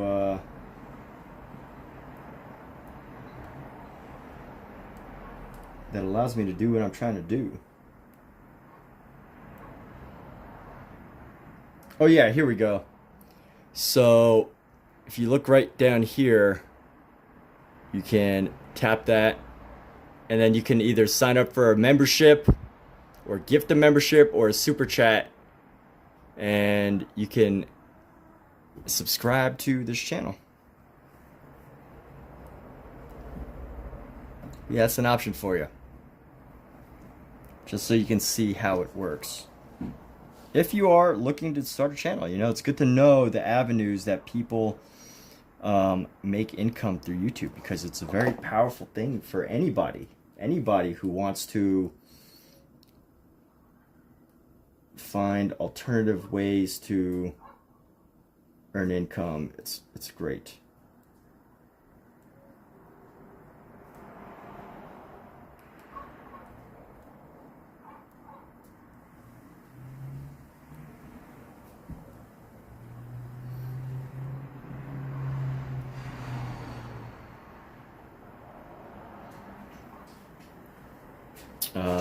So where was I? I was in the middle. Oh yeah, I gotta turn back on my audio.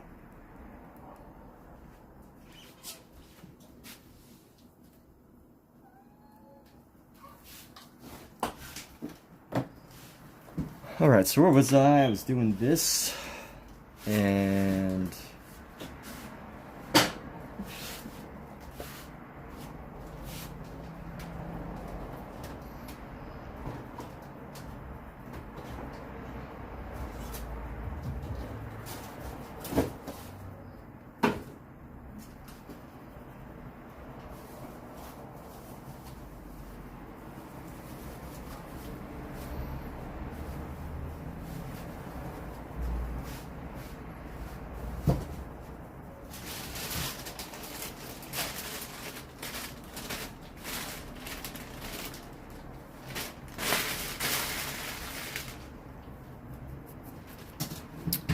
here we go. Okay, so let's go like this, and we're gonna bring out some of our shapes, our shadows up a little bit.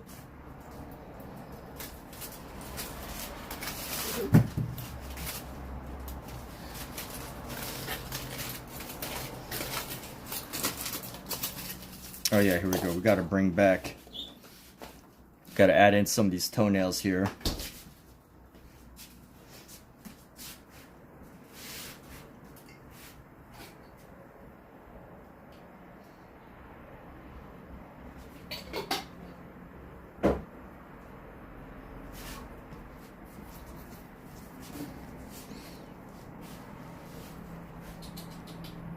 And I'll round out some of the shadow here.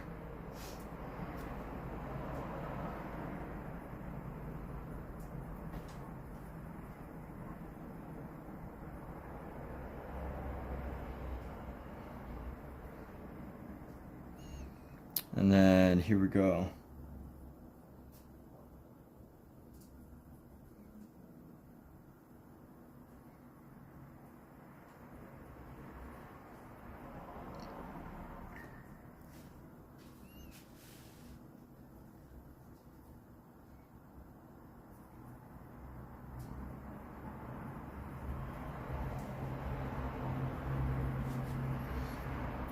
And here we go.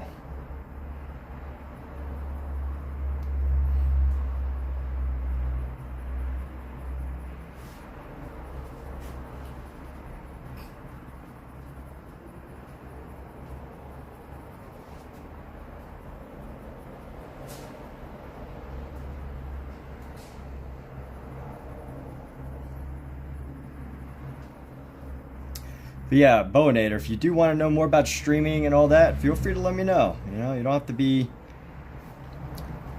you know, I consider my YouTube channel not just an art channel, but, you know, I think a lot about the streaming, that there's a craft to streaming as well. You know, there is a element of that being part of the work as well. So that's another conversation I often have on my live stream, is this idea of streaming too. You know, I think artists, a lot of artists should stream, simply because, you know, it's a way to really document your journey, to really document, you know, ideally everyone would just document successes, but that's not always the case. But hopefully, you know, you have more successes as you start to do more streaming.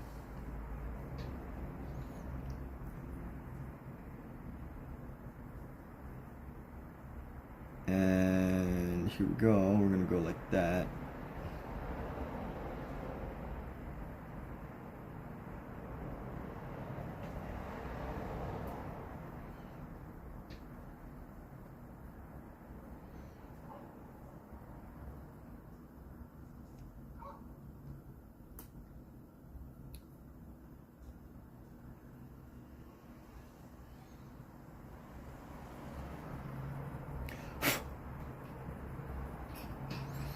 And here we go. So let's go build this in. We're gonna go. Okay. These are some really unusual toenails.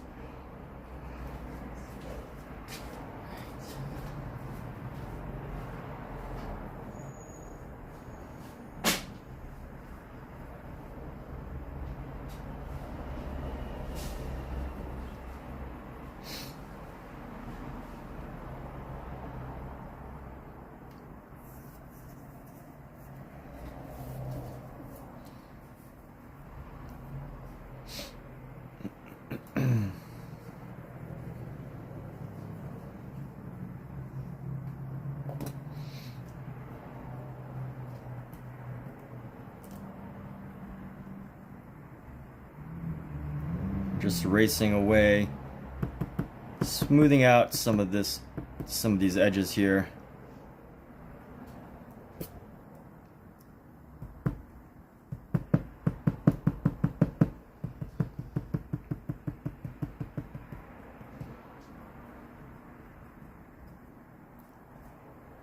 Oh my gosh.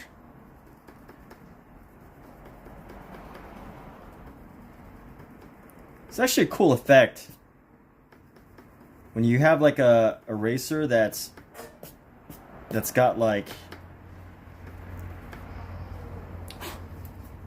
that's still got the remnants of it, and you like tap them. It creates an interesting effect, but you know, not necessarily what I'm going for. So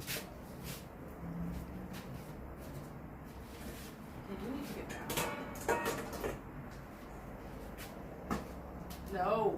No. Not later.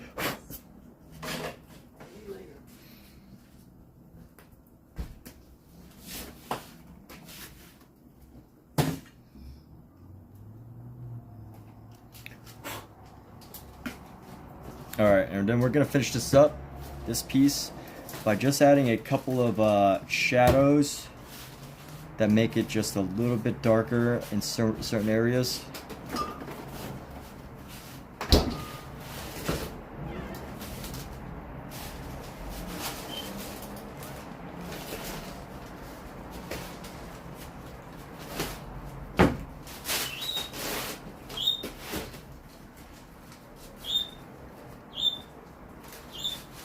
So let's use a lighter pencil for this part.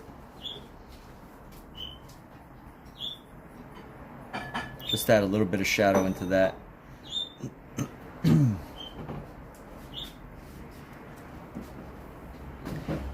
Darken some of the shadow there. Improve some of the shadows there.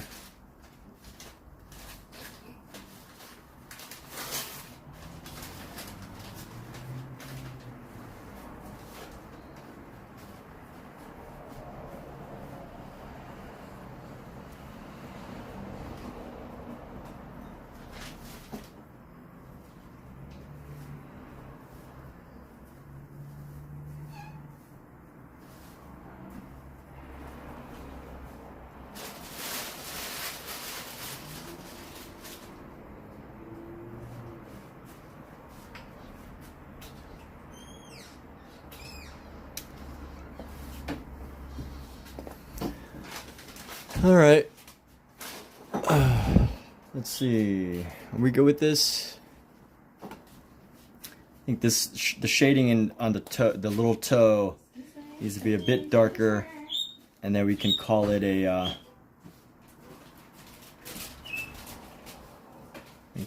day on this one.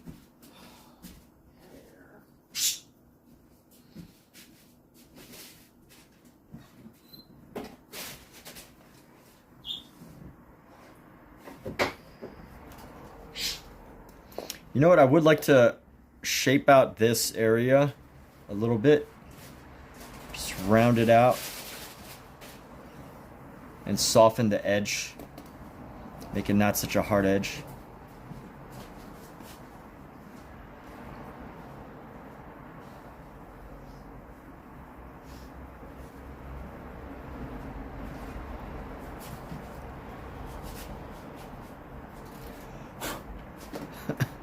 We're just going to go back into this.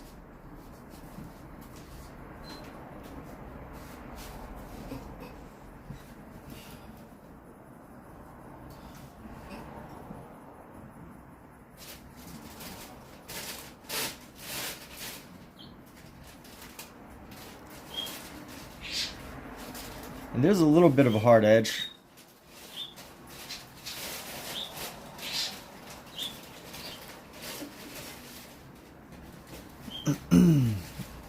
And here we go. All right, cool. So how does this... Need to figure out how I can make this look more shadow-like.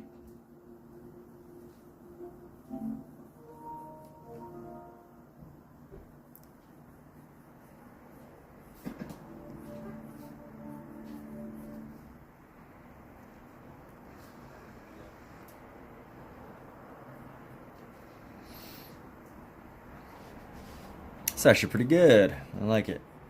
I like it.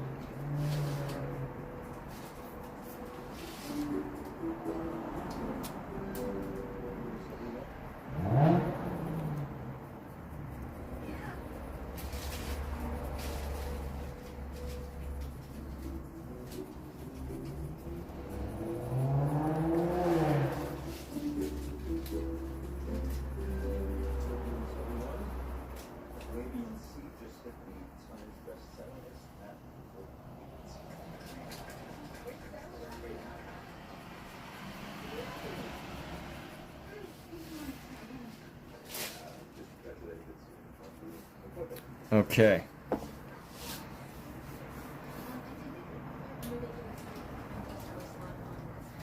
And actually, let's erase away some of this. This can be a little bit thinner. Need a little bit of a curvature here.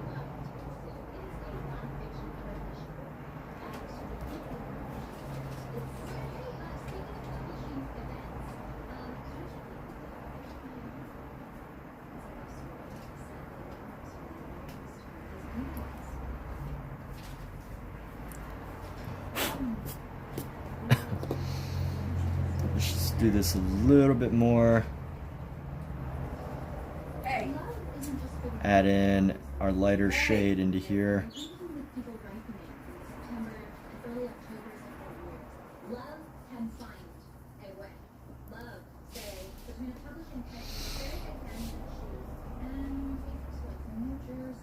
Are you making abstract art, Santino DeVito? Would you consider this abstract? I don't know. I mean, what do you feel this looks like? What does this mean to you?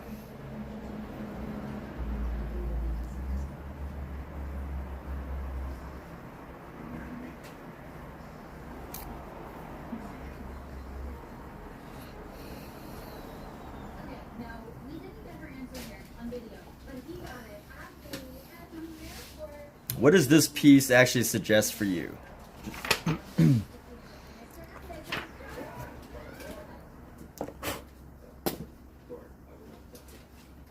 All right, so here we go. We're on to our next part. On to our next section now. Excuse me. All right, let's do this little leg. We're moving on to some more exciting things now here. So quickly moving past just little body parts into full full bodies, full heads. That's going to be the exciting part. I mean, it's all exciting, but you know, each one of these takes at least like an hour. So now that we're moving on to something different, you know, it's exciting. It's fun to to be onto something different, something new, something fresh.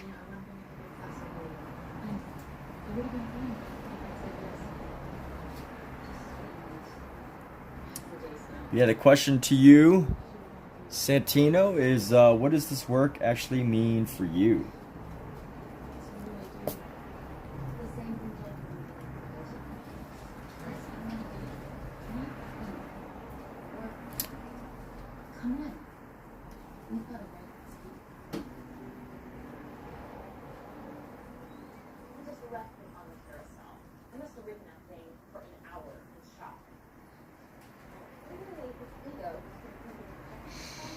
Hey, get over here. Go. And I call this guy, please. Hey. Does it make you feel anything? If it makes you feel nothing, then that's cool. It all and that also kind of means that maybe I've failed. If it makes you feel nothing, like if you don't feel annoyed, if you don't feel inspired, if you feel bored, oh, you know the worst diss you can give an artist is to say that you feel bored of their art. If you really want to know how to make an artist feel insecure about their artwork. Emmett, I need your help. Why am I teaching these things? Emmett, I need your help to keep the kittens What? out of our dinner. I need your help. What? Can you get the kittens out of the seafood dinner? What are you talking about? I'm peeling shrimp and they won't leave me alone. And my hands are covered with shrimp, so I can't pick them up. No! I'm really mean to them, but they're like, What do you want me to do? take them and put them in the bedroom. Huh? Can you put them in the bedroom? Please.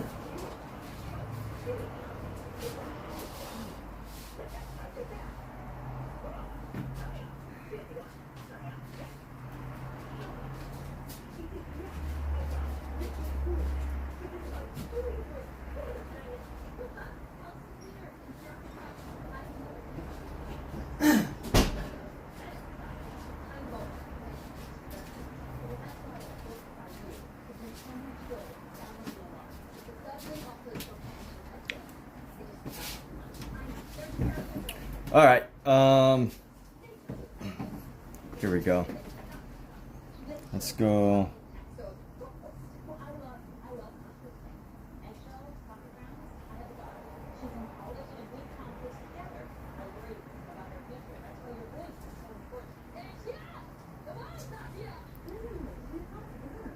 Here we go.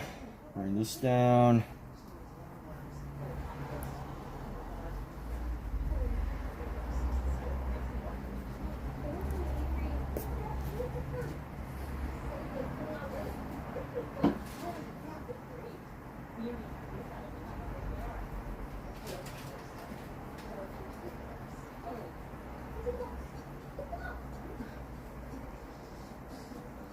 And there we go.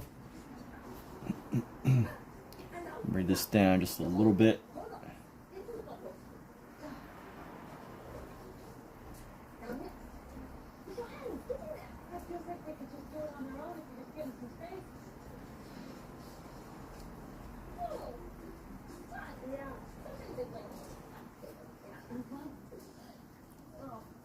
Thank you for your help.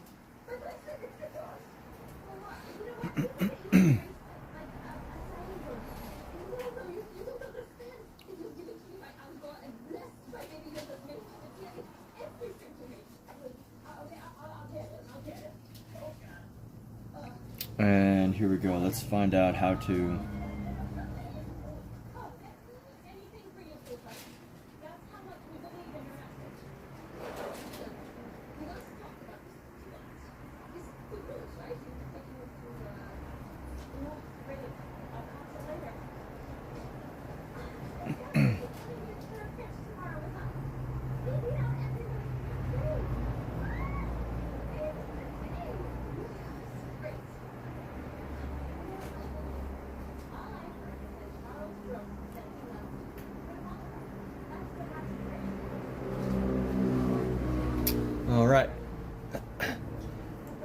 And just copying along, moving along. Over here.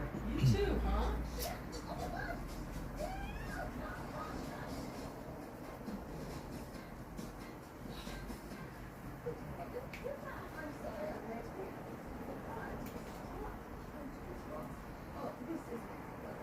This is a beautiful leg. Wonderful.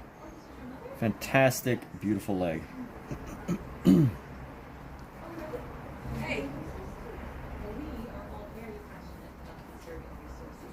Be like right here.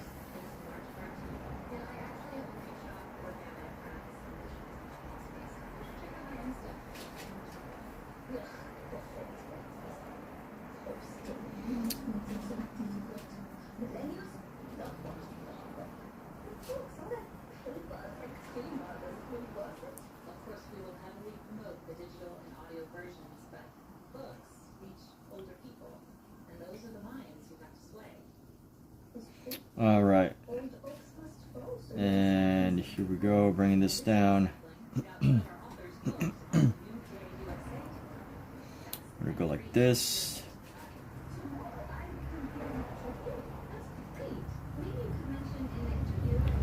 Hey.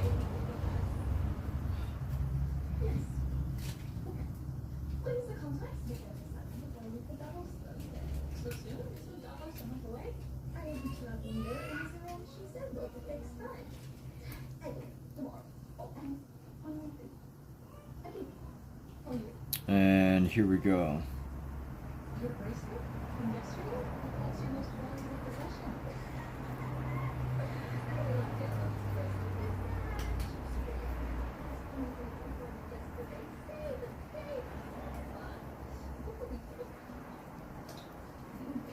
Oh, this one needs to be a bit steeper here.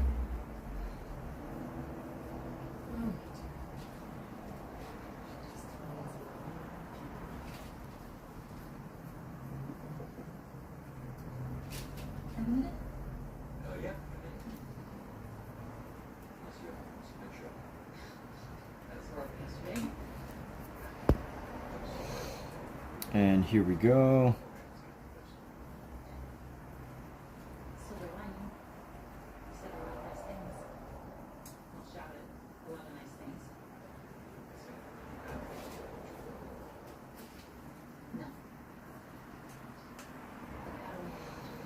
And all right, we got some progress. I like how this leg's looking. Usually I make these legs a little bit too thick, but I've learned my lesson.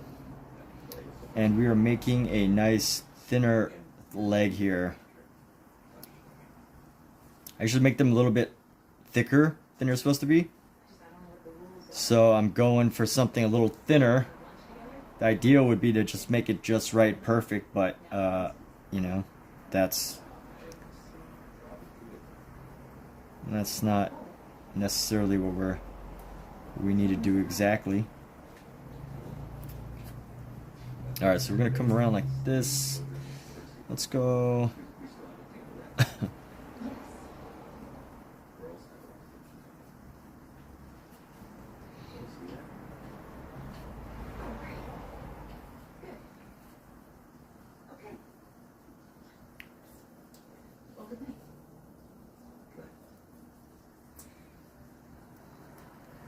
All right. Here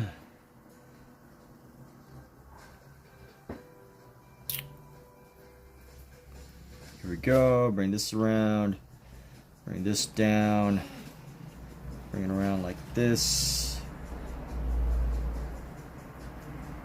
We're gonna bring this up.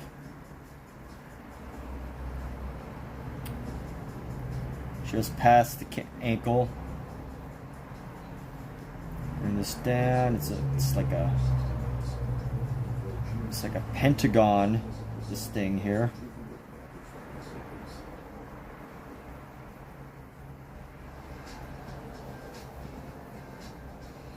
And here we go.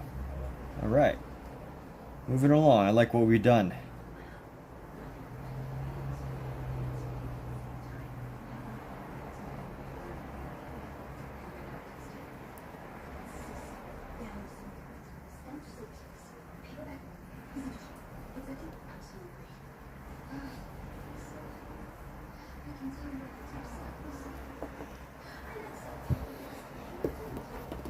Let's go invade Omizu's channel.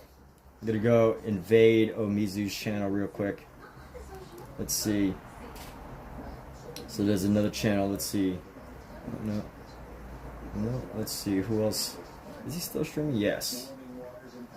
Let's all gonna invade this channel here. Let's promote a channel. Promote Omizu Paints live channel. Let's go and we're gonna invade this channel here. Oh, okay.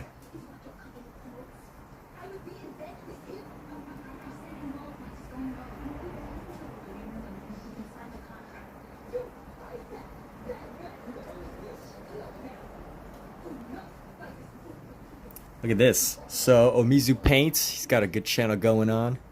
Got a nice nice digital art channel going on. Good Omizu. Yeah, we need a raid function.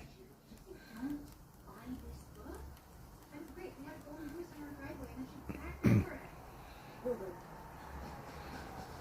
at that. Here. Omizu_paints, everybody. Yeah. YouTube, I mean, YouTube could do, there's so much potential for YouTube. I don't know why they, you know, and they got so much money. They could just make it this massive community, but, you know. Here we go. We are looking at another channel right here at Omizu_paints. Totally a good fun little illustration art channel. An art channel, but right now he's working on some Illustrator. Look at the detail. Look at this detail right here. This the dark outline with, oh man, it's great.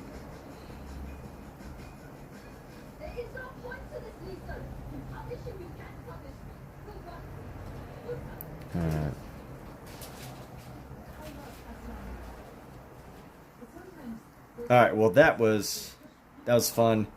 It's a little raid of Omizu's channel. What's up, Bowenator?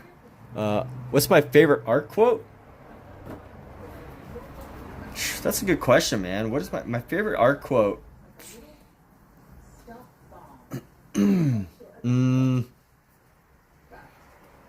Never make a boring painting. That's one of my favorite art quotes.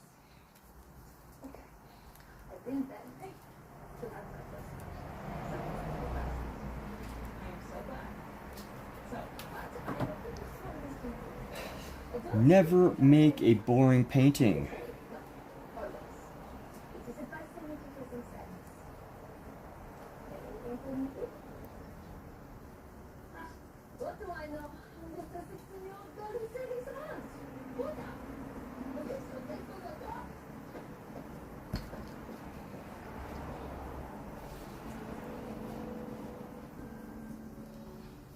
Excuse me. Some burpage going on. Sorry. Poor Liza. Poor Charles. He told us the whole story.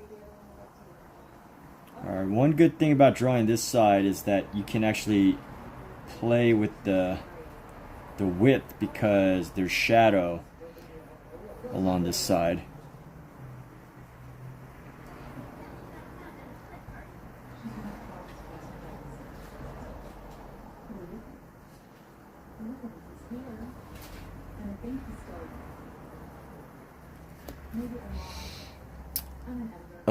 Nice shirt. Art is never finished, only abandoned. Dude, you picked Leonardo da Vinci for your quote. My goodness. What a classic figure. Honestly, I don't even know who said never make a boring painting. I have no clue who said that. I just saw it on like a YouTube, on an Instagram video one day, and I just like, it just stuck with me.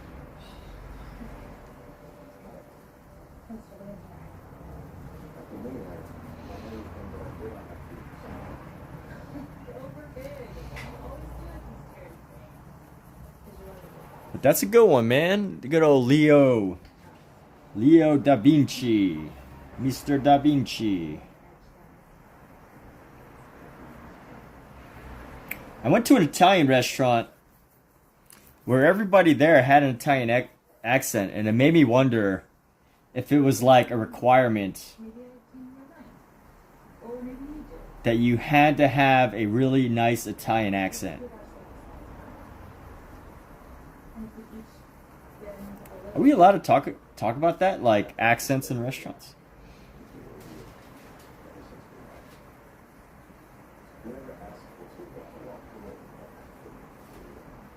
Is that a cancelable question? I don't know. I mean, it was a great restaurant, and I'm not like saying anything about the accent. I think the accents are like a really wonderful touch to the experience of eating at this restaurant.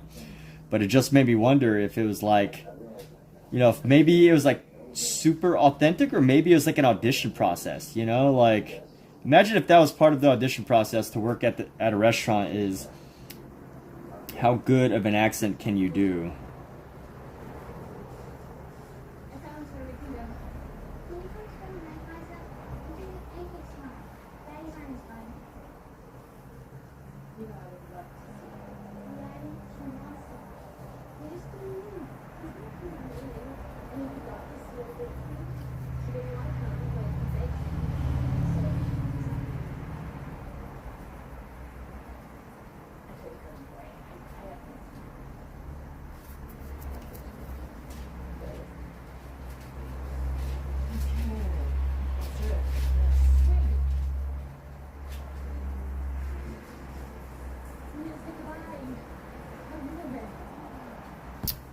But they would, you know, you went to a pizza place, if I ever used a fake Italian accent, they would kick you out. Oh, okay, that's a good point.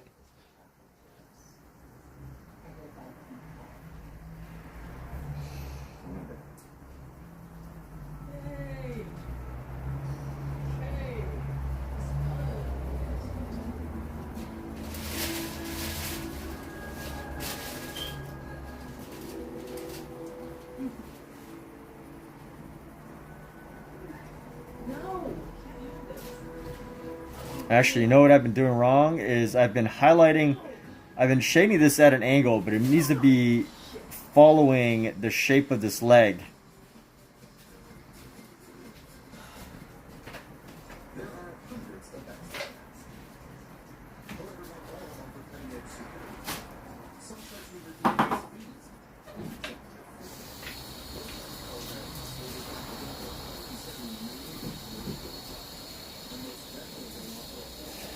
And here we go. So, you like Italian food, Bowinator?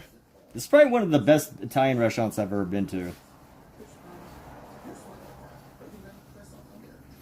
Actually, no, one of the best Italian restaurants I ever went to was in Laguna Beach, or like Newport Beach. It was really good.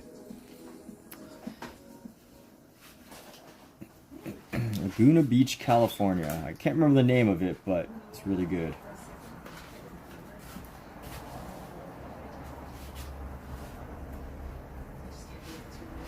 I've never been to Italy.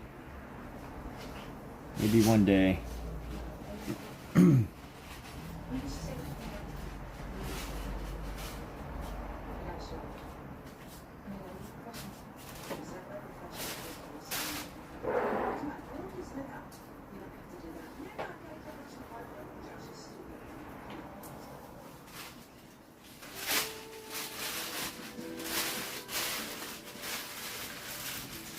Like, you know, I've been to a lot of Italian restaurants, and like, I think this is the first Italian restaurant where every employee had an Italian accent, which is, I think, why it was so, felt so different to me.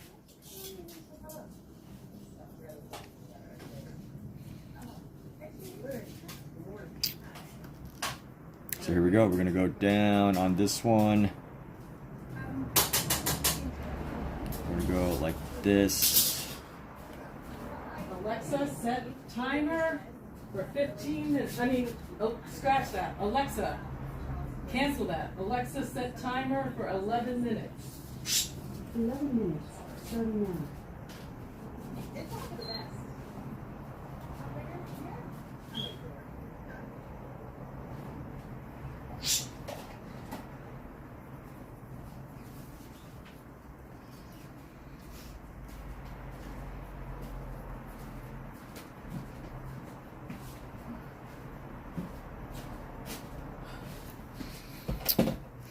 Are you gonna clean up the table soon? Or no? I need time. We could eat later. Yeah, give me like 15, 20 more minutes. Yeah, that's fine. We'll be ready for 15 minutes.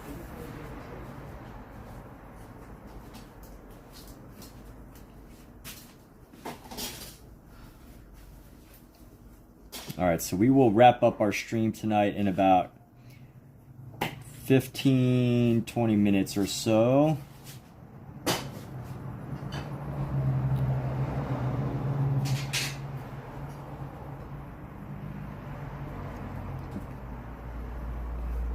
The amazing Kathleen Roy, my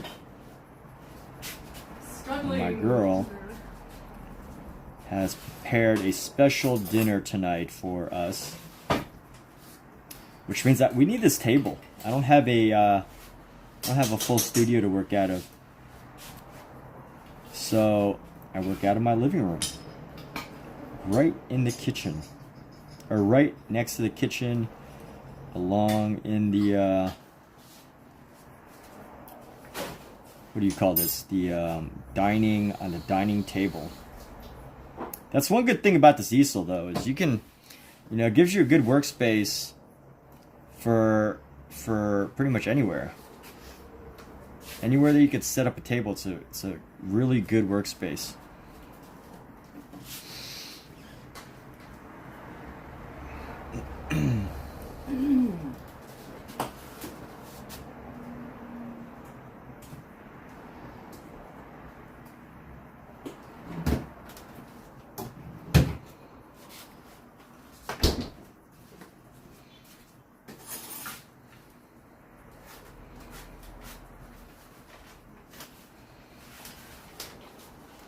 And here you go.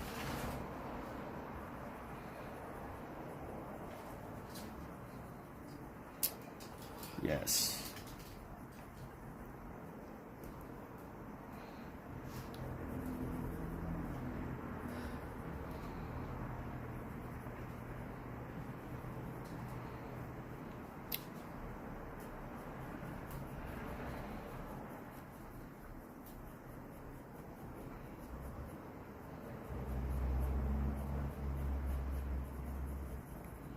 Da da da da da da da da.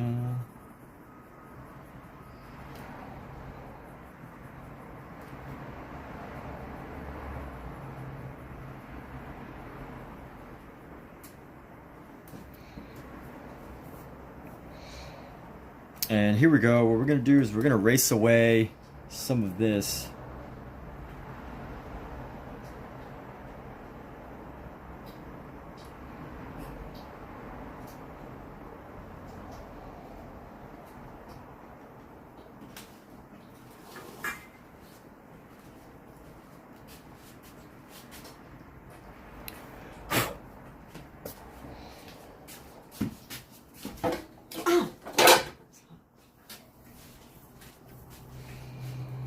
And then let's go.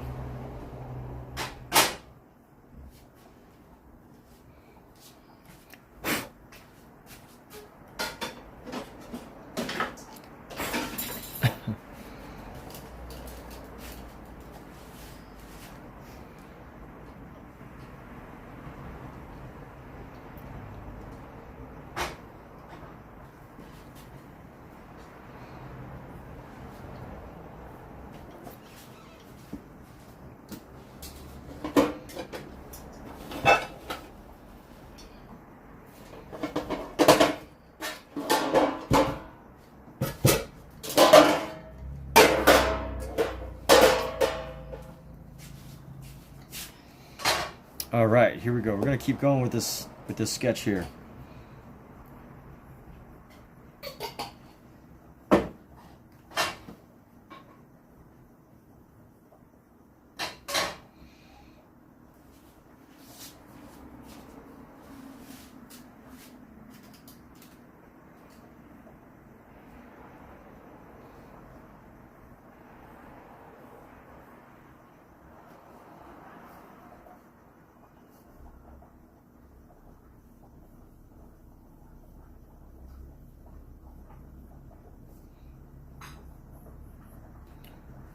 So Bowenator, you got any creative projects coming up? What's your next painting gonna be? You got plans? Let's make some plans, man.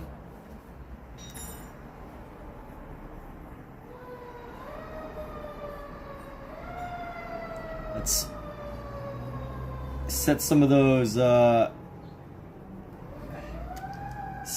get that creative muscle going.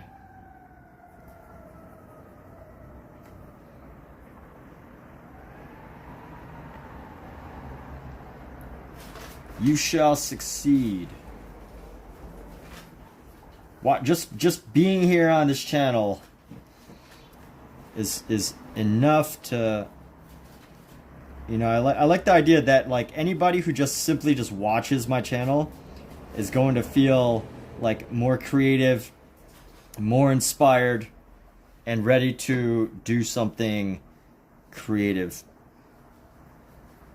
Most people just want to entertain, but I want to entertain, but I also want to, you know, people that stick around and watch for the long term. I want to be able to help, to support, to motivate in their endeavors.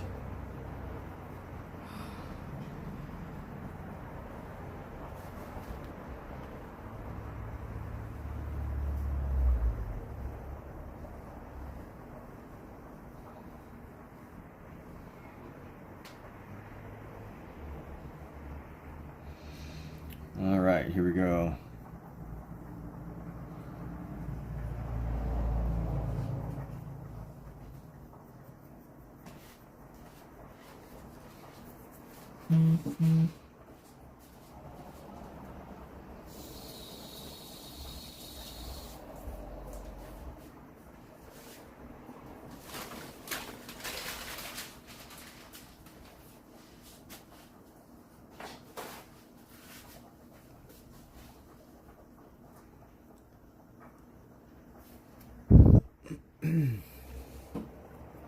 Let's go like this.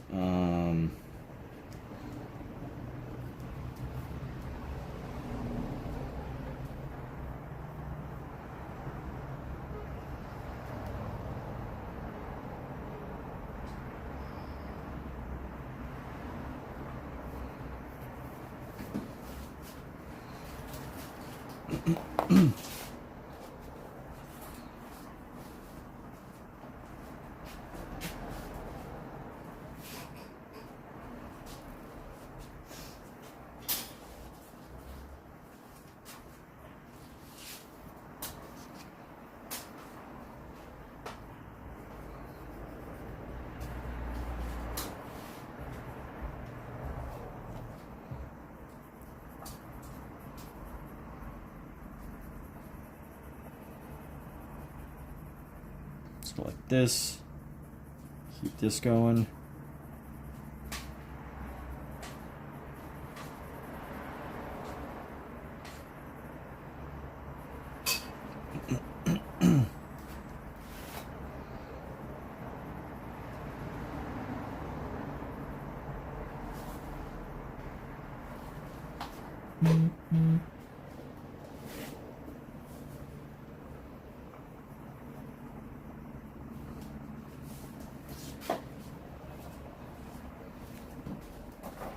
Let's erase away some of this right here.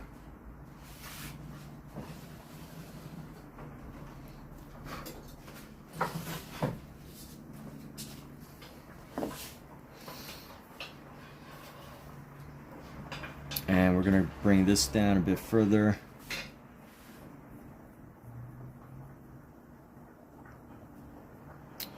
And here we go. So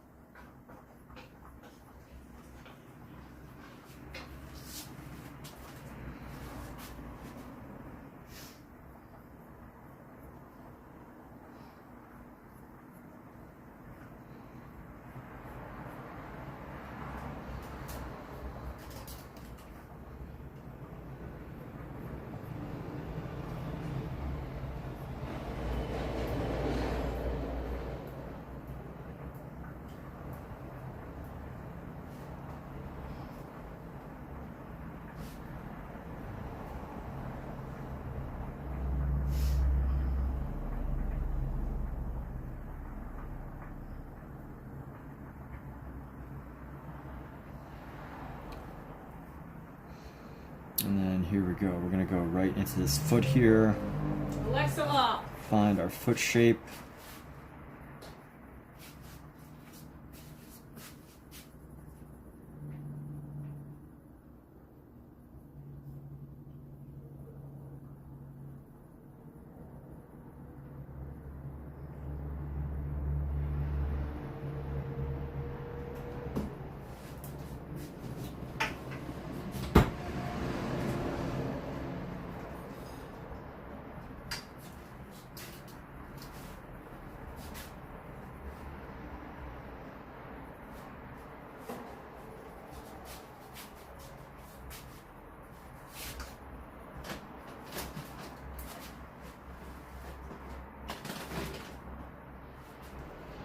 And we're gonna go round out this part of the leg a bit better. Just rounding it out a bit. And then darken some of these, and then something light right there.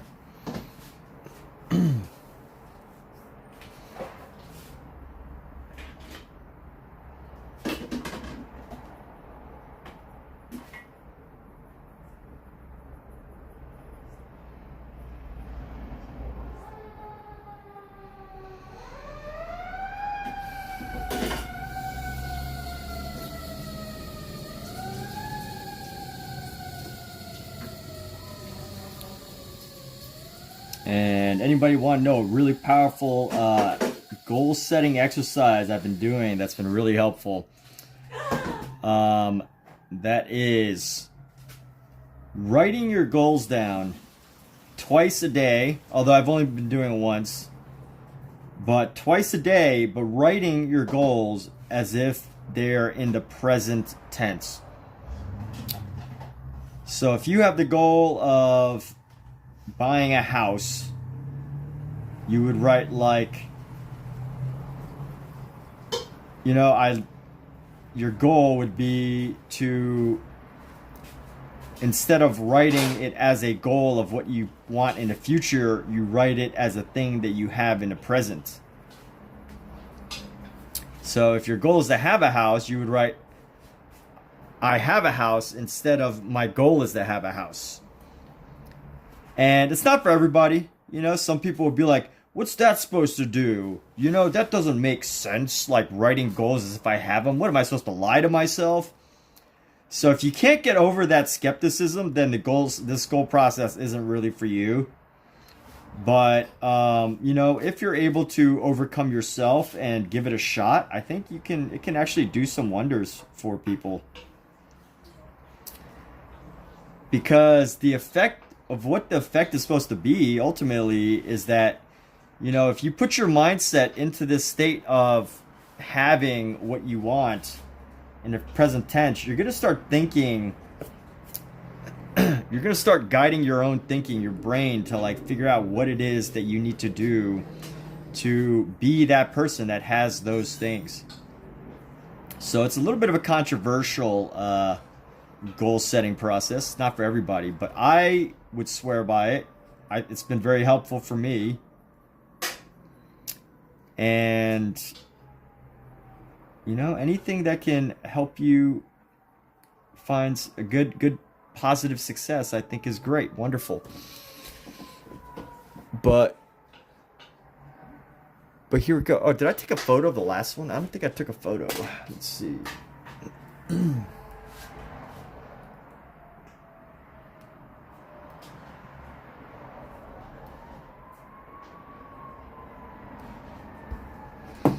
I did not get a photo of our last project here.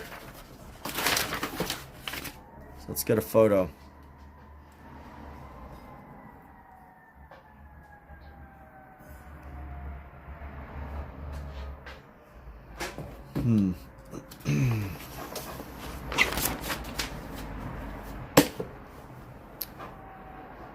I like this calf way more than my other calves. My other calves are a little bit too... I'm going to erase away some of this.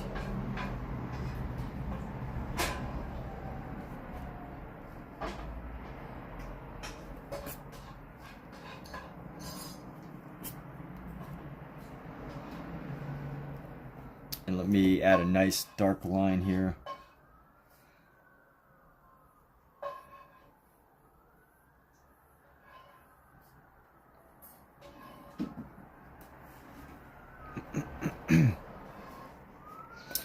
And let's use our dark pencil now, our 6B lead, and we're just going to go into some of these darker shade areas and just make it happen. Just make these happen here. That's your class already. You want to read some more.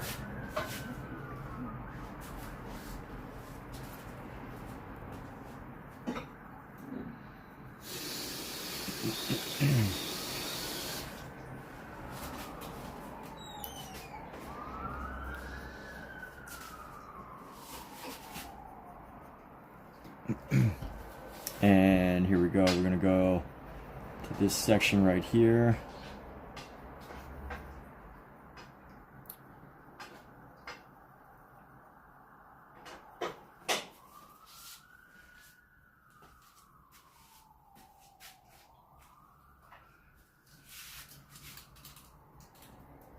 Let's get like a little bit of shadow right into here. A little bit of extra shadow coming right into here.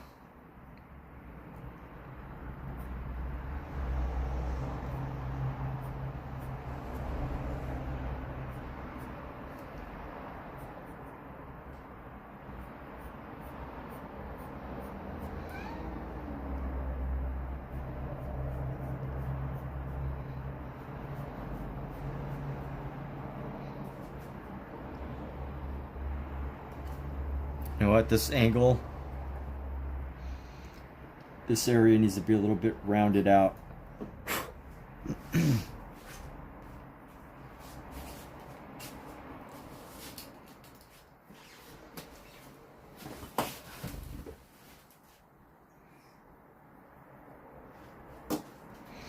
Let's see how this is looking. This angle's a little bit too that's a little better.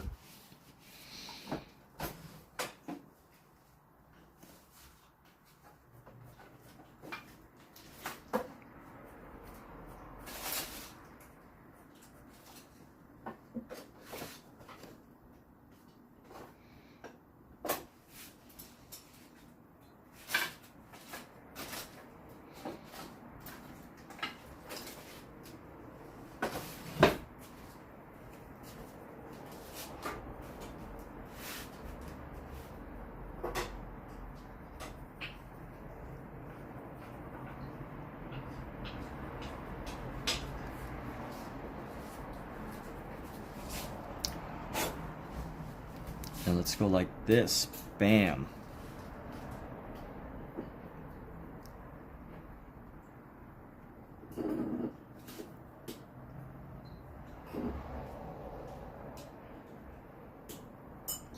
And a little bit more as far as this section right here. We just want to deepen some of the shadows around here, and then we're going to be done with this piece.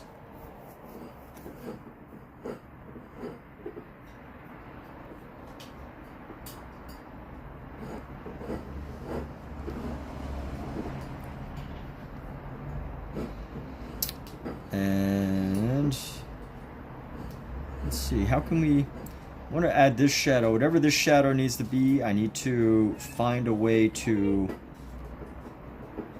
even it out, make it look like a consistent light. Maybe I don't need to. Maybe I don't need to do that. Let's see. Boom, boom.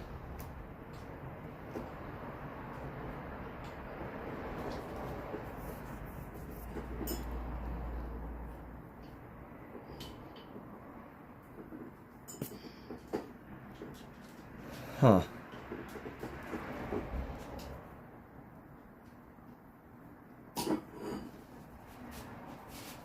That's not good. What is this? Why is it leaving these marks?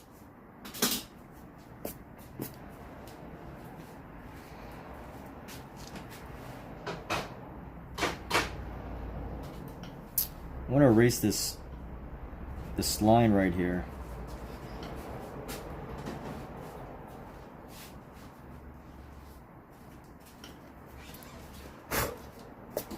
Watch your head.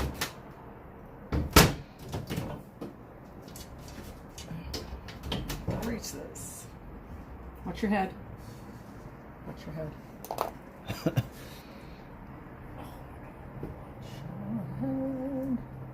What do you need? Oh, you got it? Okay. That looks like a vagina. Not painting. Did you hear me?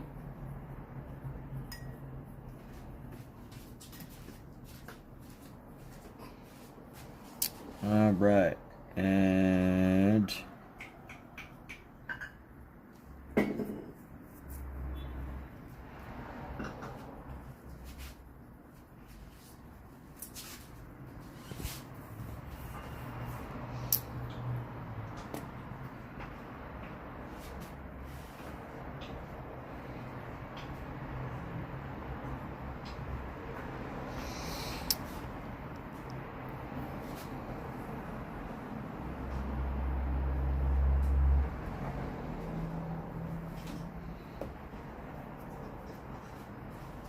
all right, you know what? I need to erase away some of this. Erase away this part because the light, just to show how bright the light is in this section right here.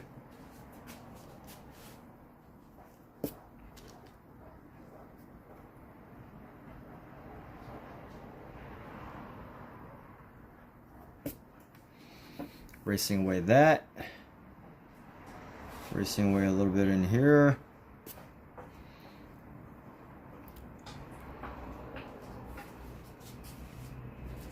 And let's just add.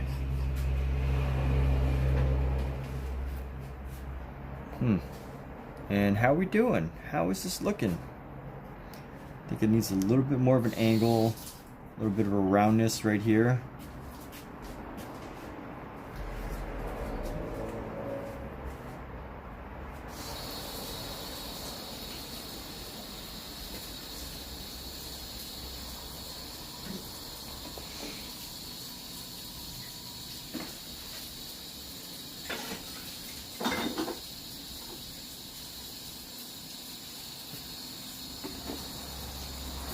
All right, and there we have it. So we're gonna wrap this up. We're gonna take a photo of this and call it a night, people. Those of you that were here, thanks for being here.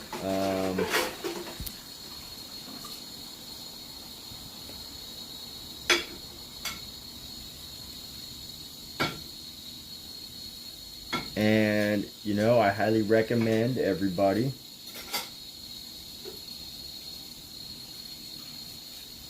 to go invade another YouTube channel for the people that are still here. We'll post a link to that YouTube channel.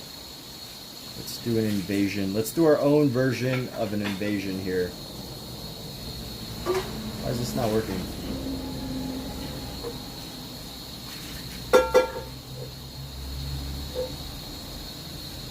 Oh, I guess the live is no longer available. So we can't do an invasion. But anyway, we were gonna do it, but thanks anyway for checking out this live stream, this art stream. We're gonna go put our stuff away now so we can have an exciting meal. But with that, happy creating, happy artwork, happy doing wonderful, fantastic things in your lives, and hope you all have a great day.